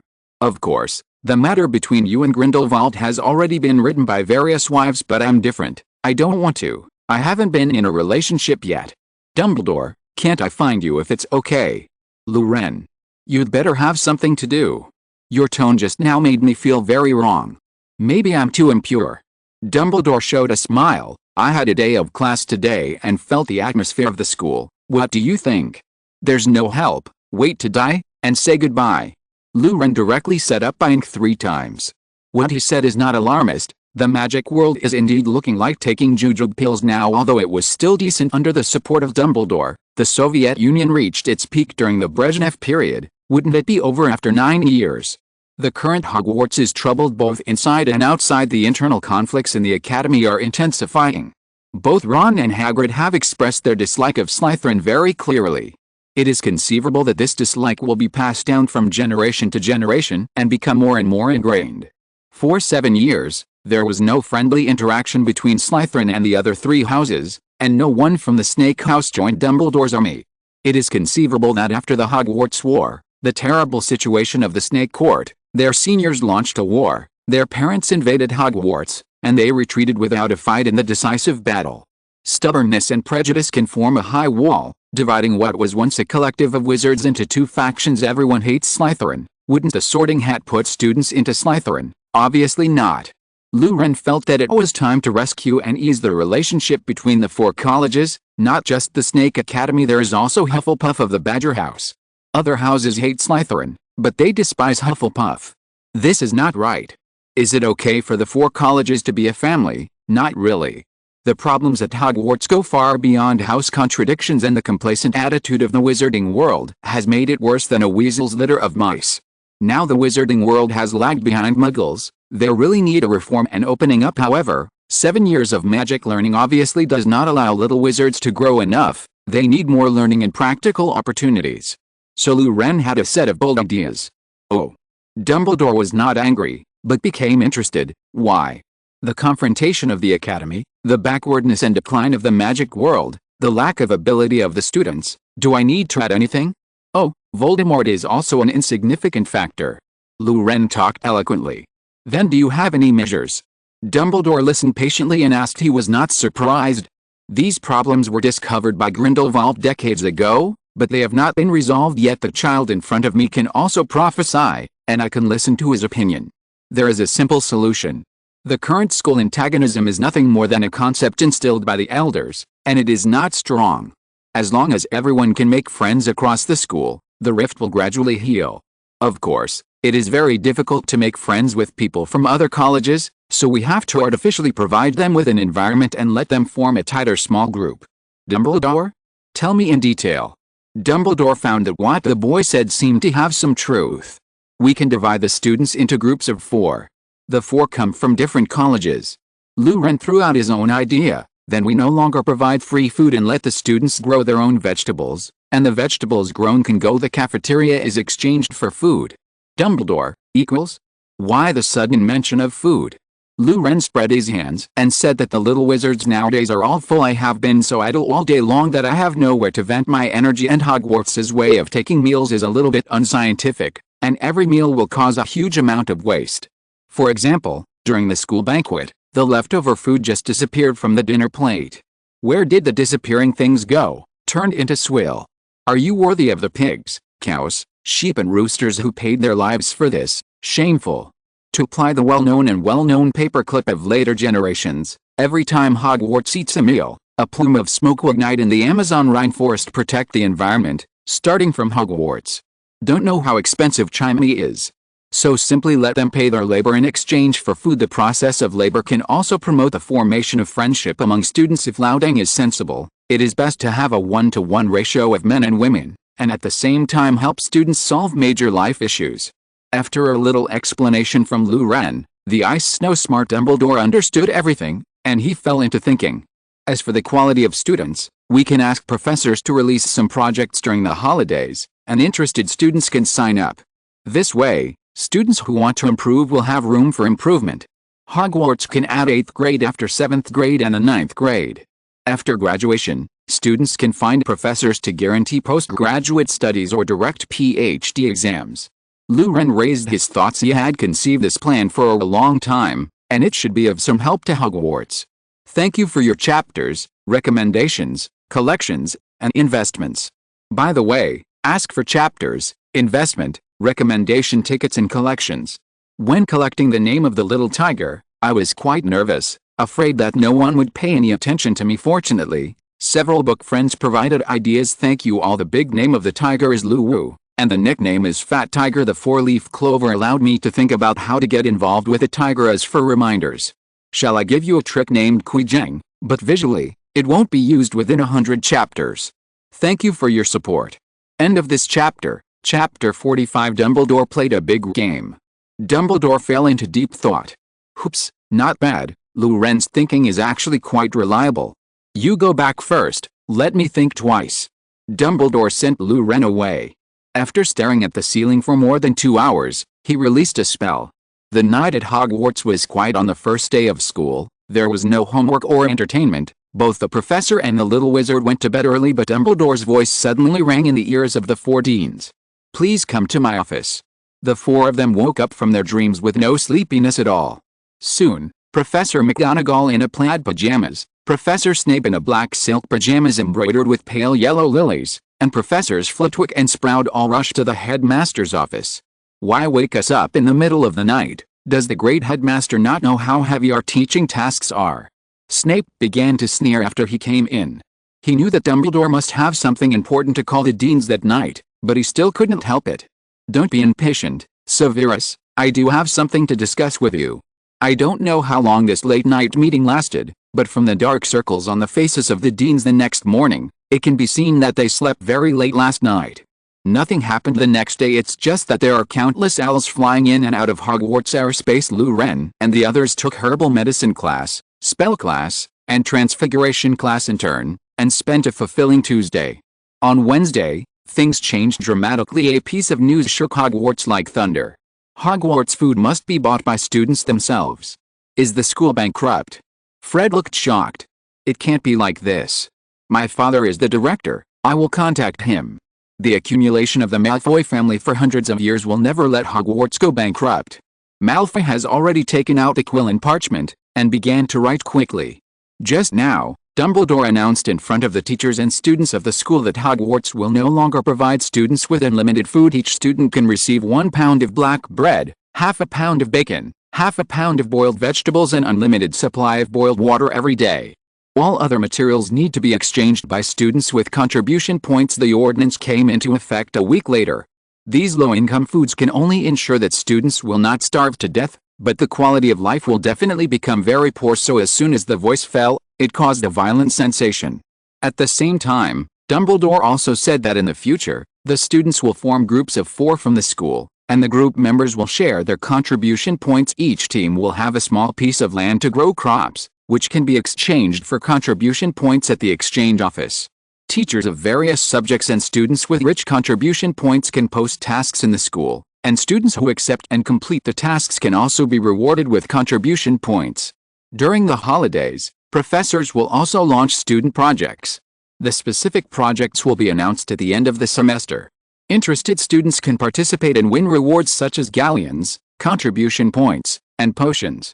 After the current school year, Hogwarts will offer 8th and 9th grade students graduating from these 2 years will be awarded the title of Master, Doctor. Students can still choose to graduate after the 7th year. However, if students after graduation want to study for a master's or doctoral degree, they need to take the exam with students from other schools. Students who apply for direct doctoral programs in our school only need to pay the full amount of contribution points and meet the requirements of the professor.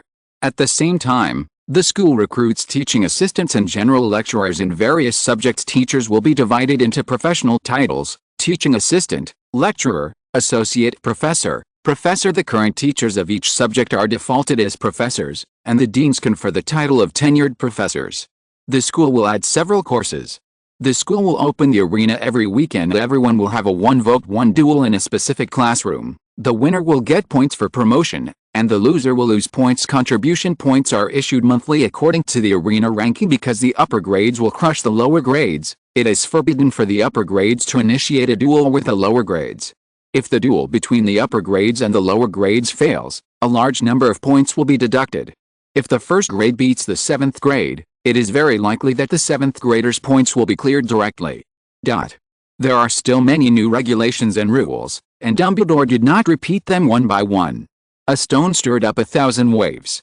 The students are all discussing this reform has changed the teaching system of Hogwarts for thousands of years. Students of wizarding background feel unfamiliar with this, but children from Muggle families feel quite familiar. Is this the way of Muggles?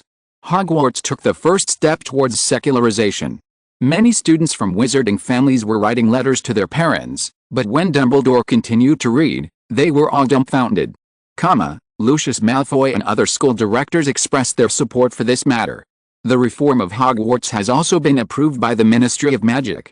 Yesterday Dumbledore and the others successfully persuaded the school's 12 directors, and the 12 directors successfully persuaded the Ministry of Magic. In fact, so far, the Ministry of Magic's ability to interfere with Hogwarts is still very small. Dumbledore's pure just to inform them out of politeness. This is due to Grindelwald. The Dark Lord is like a mountain pressing on top of the Ministry of Magic of various countries, making everyone breathless. Some pure-blood families have already communicated with the Saints. The two sides recalled their friendship back then and reached some consensus. At this time, Dumbledore wants to do something, and everyone will give him face, and count on this master to deal with Grindelwald. What's more, these new regulations seem very attractive. Students will gain more, fresh graduates will be better leaks. Oh no, they will be the pillars to fight against the forces of the Dark Lord. And the school will spend less. When Professor McGonagall handed out the budget bills to the directors, even Lucius, who was rich and powerful, was moved. The landlord's family didn't have any food left. Ever since they started to engage in pure blood supremacy, the Malfoy family has fallen into a state of living without food, and for the sake of face, when sending money to Hogwarts every year, Lucius is so heartbroken that he can't breathe. Now you can save money in a fair way. Lucius almost wanted to cheer, if there were no outsiders. He wanted to jump on the table and have a passionate tap dance. Of course, he has repeatedly emphasized, the school board is not short of money, this is entirely for the future of the students. This resolution passed and the bill has nothing to do with a copper net. It's even easier at the Ministry of Magic. Several powerful ministers and authorities decided to support this great reform when they learned that because of their works, they could directly confer honorary doctorates and associate professors and visiting professors of a new course. Just kidding, Hogwarts. It is really too difficult to be a professor at Hogwarts. Except for a certain position, the others basically change every few decades. They have never considered becoming a professor at Hogwarts in their entire life. Now there is an opportunity before them, and no one can stop them. After reaching a consensus, they decided, by the way, that the promotion within the Ministry of Magic will take academic factors into account. Everyone is happy, probably only the little wizards are moping about the lack of free food. As a little butterfly, Lou Ren's flapping wings caused a storm in this stagnant pool of magic world. This was beyond his expectation. Who would have thought that Dumbledore would make such a big fight? Lou Ren's reform of Hogwarts has begun. The rules of those new things will be supplemented when they are mentioned later. If you have any questions, you can also ask them in the chapters, and I will answer them one by one. Ask for investment in new books. End of this chapter. Chapter 46, Hogwarts Happy Farm. The little wizards died down after losing the support of their parents. They can only passively wait for the arrangement of fate. Lou Ren had some unpleasant memories of the grouping when he was studying abroad in his previous life. The thing he was most afraid of was the grouping of various experimental courses and projects. When he first met the group, he was pushed and stuffed like the leftover goods. When I become a senior and my strength increases, every time I look for a group member, a group of people who get something for nothing will come out to hug their thighs. After joining the group, they will disappear and there will be no news. They can only be contacted at the end of the semester. So this time he simply let the school randomly group them. Which one is allocated, let luck decide. This is also a private product he mixed in when making suggestions. The announcement of the group has been posted on the bulletin board and in the lounges of each college. Today's class is temporarily cancelled. You can meet with the members of the group and discuss matters related to farming. Dumbledore left the students free after adding the last point. This might be the best news students have heard today, especially those with 4 classes a day.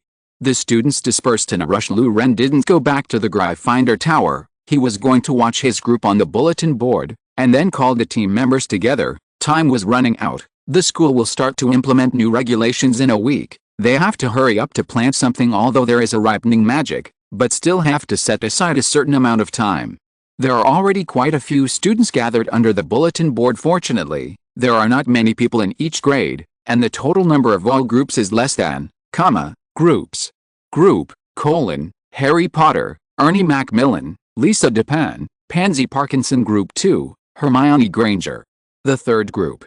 Soon, Lou Ren saw his name in the 5th group. He was in the same group as Hufflepuff's Hannah Abbott, and Lou Ren was extremely impressed with her. Hannah is hardcore. Ravenclaw's classmate is Padma Patil, and Lou Ren thinks she looks a bit Indian from her name. He has the impression that Patil is Patil, the Kshatriya caste in India. The classmate of Slytherin is even more familiar. It is Draco Malfoy. He blocked Malfoy under the bulletin board, asked a few more questions, and found Hannah and Padma. Hannah is a little girl with ruddy complexion and 2 golden braids, while Padma has obvious Indian features, with a white spot between her eyebrows and 2 big earrings on her ears. Dumbledore really made the ratio of men to women 1-to-1. Lou Ren complained in his heart, if my class teacher in my previous life had this awareness, there is a high probability that I will still not be able to find a girlfriend. When Malfoy saw Lou Ren, his face became weird. He still couldn't forget what happened on the train that day. It's not a problem if it goes on like this. Lou Ren was a little distressed. He seemed to have become a villain, like a bully. Since we are members of the same group, we should help each other. He patted Malfoy on the shoulder. He was not good at words, so after thinking for a long time, what he used to comfort Malfoy was just such a dry promise, and he didn't know if Malfoy could listen to it. To be honest, he didn't want to use excessive violence to intimidate Malfoy. Now he is not the guy pointing his wand at Dumbledore in the astronomy tower. Now he is just a little kid with a bit of stinky fart. Dumbledore was right, there is nothing more noble than saving a soul from its fall. Hannah, who didn't understand the grievances between the two, suggested that everyone go to their own fields to take a look. This was approved by everyone. Everyone walked towards the happy farm. Hogwarts provided each group with an open space of 666 square meters, which was not too big. 1 mu of land is, square meters, and 100 square meters is less than 1/6 of a mu. But wizards are wizards after all. They can cast magic on the plants in the field, making the land fertile, the crops mature quickly, and the crops can be planted in an extremely dense manner. If the wizarding world can be integrated into the Muggle world in the future, then the popularity of this field's craftsmanship can indeed be said to be infinitely meritorious. Luren found another advantage in the magic world. Think about it, it is no longer a dream to produce 12 crops a year and produce over, gin per mu. In that case, a lot of people can be fed with only a little land, and everyone should be able to live happily. What do we plant? Malfoy stared at the land and asked a sole question. A blush appeared on his face. I don't know much about planting. After all, the Malfoy family doesn't grow things themselves. I don't know much about it either. Maybe my grandpa knows how to farm. I can send him a letter. Although Hannah, who was born in the Leaky Cauldron, helped with some chores in the bar since she was a child, she had no experience with farming. Such down-to-earth work. Padma used silence to express to the three that she also knew nothing about farm work. Luren. Okay, fortunately I understand. Now he can proudly say, no one understands planting better than me. Luren squatted down, picked up the soil on the ground, and felt it. The soil was very fertile, even a little greasy to the touch. Ahem. First of all, we need to grow crops that are in high demand, so that we can sell them at a good price at the exchange. Luren set the tone. Are we going to grow potatoes, tomatoes, and onions? Malfoy asked, rubbing his chin. These kinds of vegetables are indeed very common on the table at Hogwarts, especially potatoes. Good idea. Luren glanced at Malfoy and praised him from the bottom of his heart. Luren plans to grow potatoes, tomatoes, carrots and garlic. The first three are the most common vegetables on the table, and the latter is a classic seasoning in Western food. Most importantly, they are all suitable for novice planters. Potatoes and garlic can be cut into pieces and buried in the ground. Carrots and tomatoes can basically survive by planting seeds. With such a simple operation, Luren still had confidence. After setting a goal, the four of them went to get the seeds and the ripening potion prepared by Professor Sprout. In the future, this thing will also have to be exchanged through contribution points.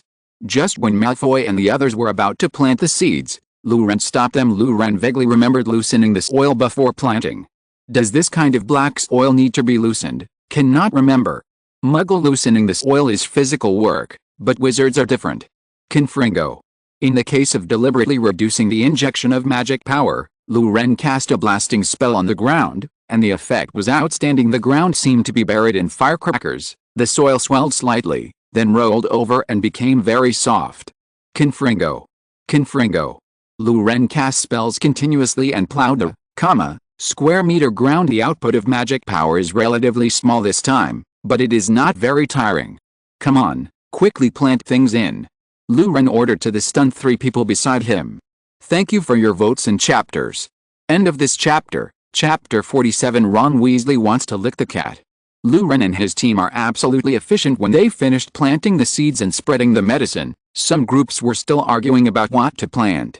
The things that are planted are also strange. Some little wizards planted, square meters of wheat, some planted a lot of grapes, and some planted all potatoes to save trouble.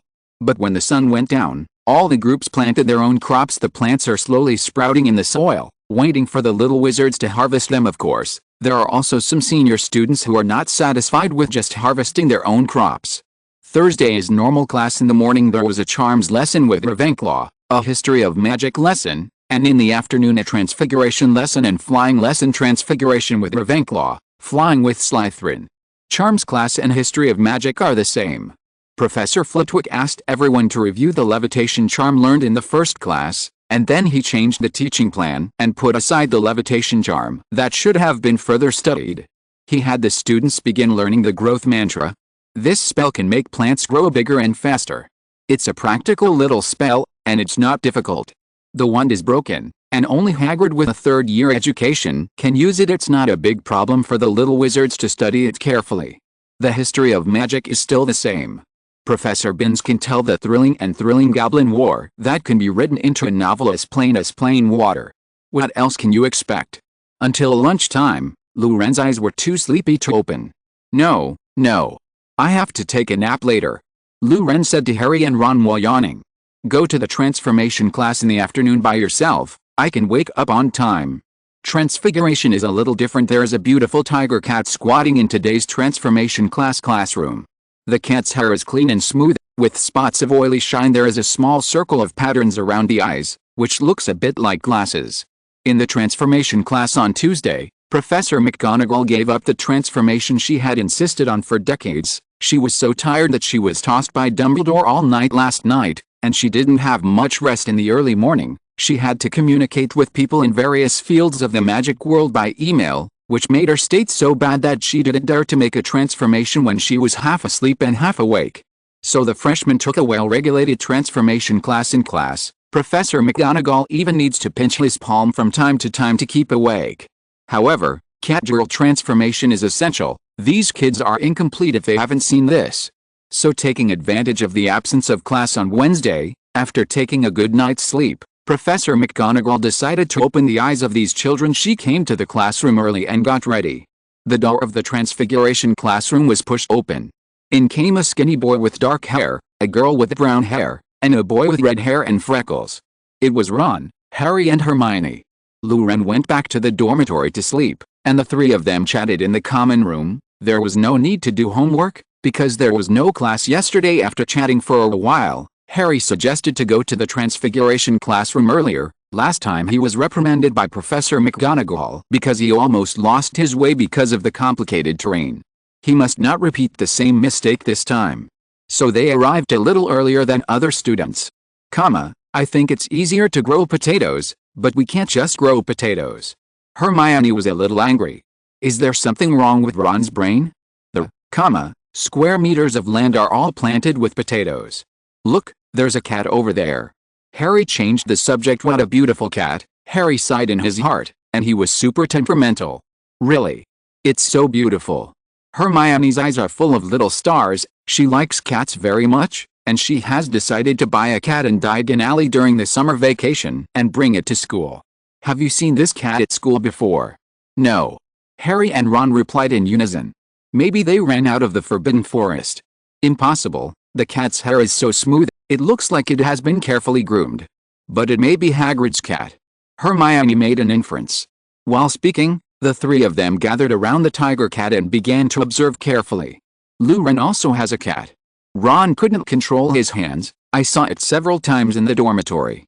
If possible, I would also like to have one. He had also seen Lou Ren interacting with his little Lou Wu in the dormitory before. At that time, he felt itchy in his heart, and wanted to go up and stroke the little tiger's head, and then buried his nose in its stomach to take a deep breath. It's just a pity that the tiger is very wary of strangers, except for Lou Ren. It barks its teeth when anyone approaches it. Looking at the white teeth, Ron had no choice but to give up and put away his bold ideas. But today is a great opportunity. This cat is ownerless, so can I. Ron smiled brightly. Is there anything better than going to class and seeing an ownerless cat? Today is my lucky day, Ron. Start early. Ron acted suddenly, and before Harry, Hermione, and the tiger cat could react, he picked up the tiger cat on the podium with lightning speed, and then Ron rubbed the cat's head with his hands. Finally got it. Ron was ecstatic. He felt that he was the happiest person in the world now. A wizard should have a cat as a pet. Why should I have a mouse? He saw envy and longing in the eyes of his companions. They wanted to touch too. Who wouldn't want to pet a cat? As a friend, it is too much to monopolize cats, correct? Then find an excuse to convince them, Ron thought to himself. Ahem, actually, I'm here to teach you how to tell the gender of a cat. He was about to turn the cat over to see the male and female. At this time, the door of the classroom opened. Lou Ren, who woke up after a nap, walked into the classroom. He was a little faster than other students because he was familiar with the path. Harry was the only one in the classroom when he entered. He saw Ron's actions and heard what Ron said. Lou Ren felt as though all the pores of his body had been stuffed with ice. Stop! He yelled with all his strength. Ron stopped and looked at Lou Ren in confusion. Let the cat go!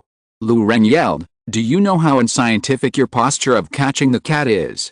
At this time, Lou Ren's brain speed had reached the limit of human beings, and he came up with it in a millisecond solution.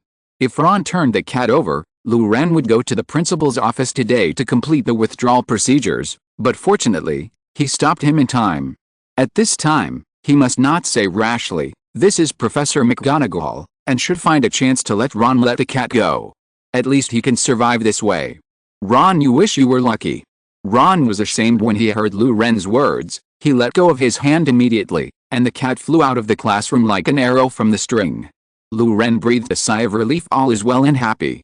Professor McGonagall came a little late for the Transfiguration class today. For Mao's sake, please invest in new books. End of this chapter. Chapter 48. Ron Weasley closes his eyes. Professor McGonagall walked into the classroom expressionlessly. The little wizards except Lou Ren didn't notice anything unusual. Lou Ren's face didn't change at all, although his heart was already beating as fast as a fifth-speed electric fan. I assigned a foot-long paper last class and it was due next week, but I decided to grade what you've already written so you don't end up pounding over a piece of paper that's too hard to wipe your ass. Professor McGonagall's painting style today is not right. She was only strict in the last class, but she is simply mean in this class. The little lions haven't touched Snape yet, but the little badgers have attended 2 potions classes on Monday, and they were surprised to find that Professor McGonagall revealed a smell of Professor Snape from the inside-out breath. But they didn't have time to complain, because the professor had to check the homework in advance. Many people were in a nervous mood because they originally planned to push out this paper on the weekend, so naturally nothing has been moved now. Hogwarts has many things that everyone dreams of. The mysterious but extremely bright magical world makes every little wizard's heart beat, but it also has something that makes little wizards' head ache: homework. Homework at Hogwarts has 3 characteristics: many, and very many. The papers assigned by the professors are often several feet long, among which Professor Binns is the most. For liberal arts, isn't it normal to write more than a billion things? Professor McGonagall's little foot-long composition is also horrific. 1 foot is about 30 centimeters, and in order to prevent the little wizard from stealing and playing tricks, she also made regulations on the size of the characters. Because the papers in the magic world are handwritten, it is difficult to occupy space through illustrations, and little wizards without computers have to go to the library to check information. Writing articles is far harder than a 21st century student. For them, a 1-foot-long paper, about 500 words, is simply impossible. Professor McGonagall started from the first row and checked everyone's homework one by one. The Harry Potter quartet sat in the front row, thanks to Hermione. Even though he was in Scotland in September, beads of sweat still appeared on Lou Ren's forehead. Professor McGonagall is browsing Hermione's thesis. I have to say that Zuba's homework is not ordinary. Even if Professor McGonagall reads it with a critical attitude, he still thinks this article is okay. She let Hermione go and walked over to Ron. Professor, I haven't had time to write yet. Ron's ears were already red, but he was still trying to quibble. Of course Ron wrote it. He does have a paper in his current bag, but if he double checks, the repetition rate with Hermione's paper is probably over 90%. He had decided to overhaul it over the weekend to make the article look very different, but Professor McGonagall's sneak attack caught him off guard and he was careless. This kind of paper must not be produced, so it is better to insist that you have not written it yet. Professor McGonagall saw through Ron's little thoughts at a glance. She didn't bother to say much, just waved her wand, and a roll of parchment flew out of Ron's school bag. She quickly glanced at Ron's thesis, and couldn't help showing a smile. Good boy, let me catch you. There is an old saying in the Central Plains: it is not too late for a gentleman to take revenge in 10 years, so a lady can take revenge on the spot, right? Mr. Weasley, can you explain why your paper is so similar to Miss Granger's? Cover up the names, I might even confuse the 2 papers. Ron closed his eyes, not daring to say a word. Hermione's face also suddenly turned pale. Growing up in the Muggle world, she had heard too many stories about academic dishonesty and not ending well. Weasley, go to the hunting ground for 7 days of confinement. Rewrite the thesis. Granger, 7 days of confinement, 10 points from Gryffindor. Professor McGonagall gave the punishment directly. Academic dishonesty is a serious mistake at Hogwarts, if the professor is willing to be serious. In fact, what original things can the little wizard write? A porter who can do documents is already very good. In the Muggle world, 95% of undergraduate theses are Stitch monsters. It would be nice if a group of 11-year-olds could write Stitch monsters. Generally speaking, professors turn a blind eye, but today Ron had the gun, and Professor McGonagall gave him a set of confinement packages. As for Hermione, there is no way. Who made you unlucky? Then there's Harry's paper. Harry, who was born as a muggle, was careful when copying. He changed some sentences and expressions. If Hermione and Ron's article is about the similarity between wilderness action and stimulating the battlefield, then Harry and Hermione's article is probably the gap between the original God and Zelda. This level cannot be said to be plagiarism, so Professor McGonagall frowned and let Harry go. After all, Ron's paper just now was so outrageous that Harry's paper seemed much more pleasing to the eye. Since the trio couldn't escape, Lou Ren naturally couldn't escape. Professor McGonagall picked up Lou Ren's paper and read it, and soon she frowned. Lou Ren's article has nothing to do with Hermione. As a person who is over 30 years old in his past and present lives, he can write a, word essay at his fingertips, but his content is very deviant. Professor McGonagall didn't even understand what he was writing.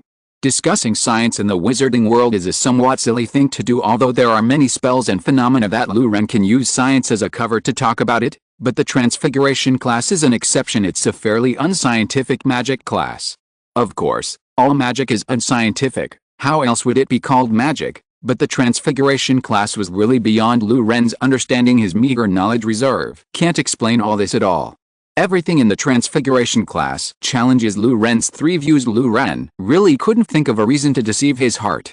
Lou Ren's characteristic is that as long as he can be logical and self-consistent, he can cast this spell, but Transfiguration is precisely the magic that his logic cannot explain. Not only the transformation spell, but also the principle of shape-changing, traceless expansion. He couldn't even imagine. All he can do is to follow the gourd and make a magic casting machine without emotion. This also led to a consequence, that is, the progress of these magics was extremely slow. As Lou Ren, who was able to transform into a human-shaped fortress in the first grade, he couldn't turn a match into a needle in the whole class in the last class. Simple deformation is simple. It is easy for me to twist a match into a needle. Unfortunately, there is a high probability that this needle cannot be restored into a match. This isn't Transfiguration at all, it's magic putty. Transfiguration changes the nature of matter.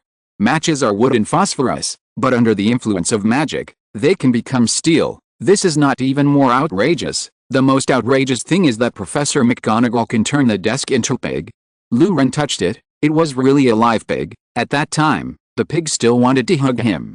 Give life to dead things, turn decay into magic. Transfiguration is really fascinating, so Lou Ren included Yidiandian's own guess about Transfiguration in his thesis. Obviously, Professor McGonagall couldn't understand it. Looking for investment in new books, recommendation tickets, collections, and most importantly, Zhang Shuo. Thank you for your recommendation tickets and chapters, thank you. End of this chapter. If you're listening to this novel on a channel other than Fanfic World, it means they downloaded and uploaded it without effort. We cordially invite you to visit our channel, Mundo Fanfic Novelist. There you'll find the original version of this story, and you can explore many other novels of various genres. We're waiting for you to immerse yourself in a world of incredible novels. Chapter 49: 5 Exceptions to the Fundamental Law of Gamp's Transformation. Can you explain your thesis?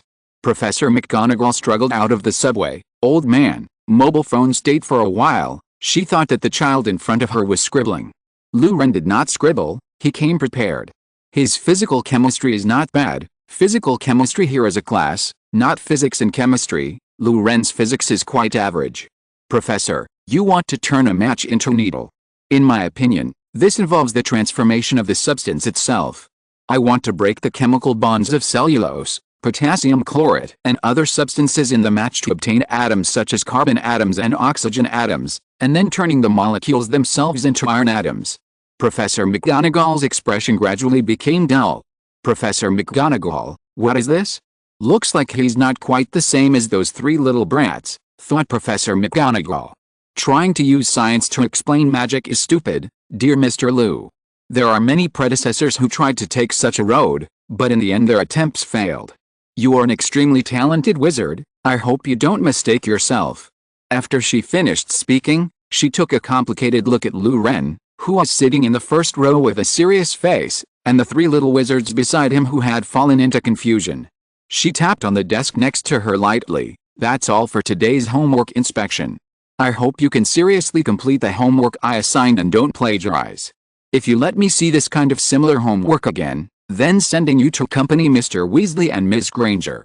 The little wizards in the back row were shocked. They cast grateful glances at Lou Ren and the others. Heroes, you are heroes. Thanks to Weasley, who sacrificed himself to help others, you will always live in our memories.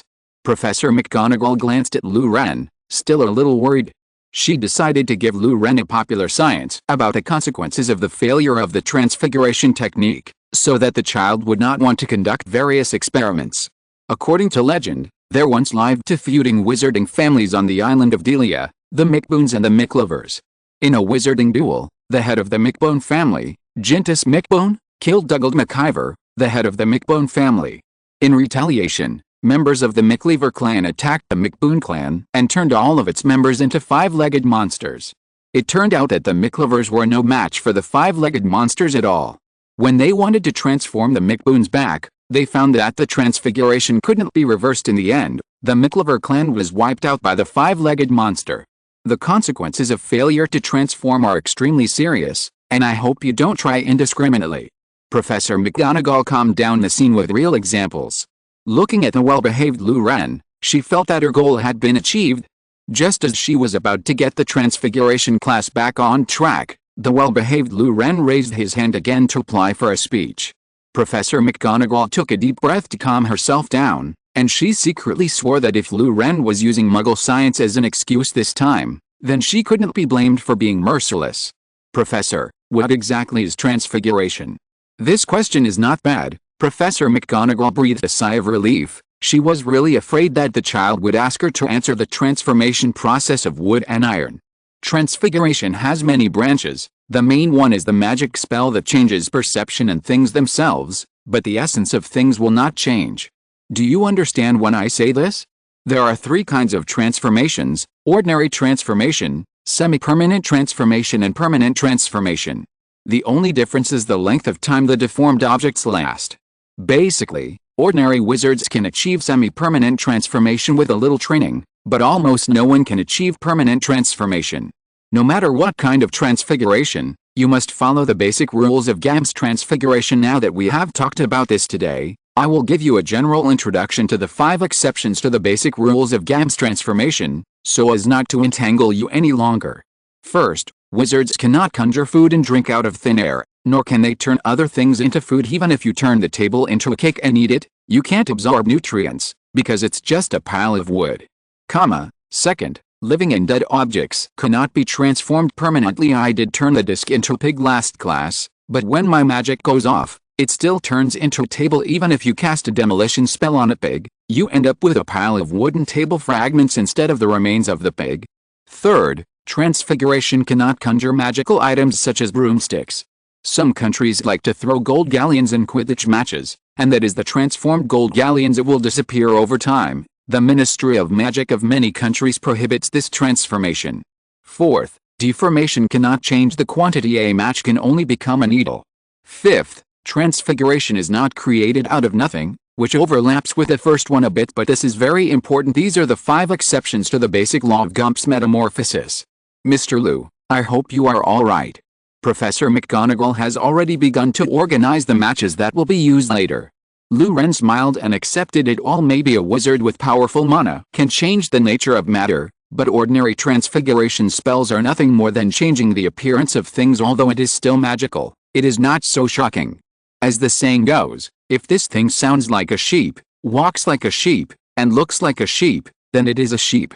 Turning a match into a needle is nothing more than making a match look, feel, and smell like a needle. Its essence is still a match. As for turning into a living thing, it is only the magic power at work. Just like a human controlling a drone, the drone is flying regularly, but it has no life, and the one who is really alive is the controller. When the magic dissipates, the object returns to its essence.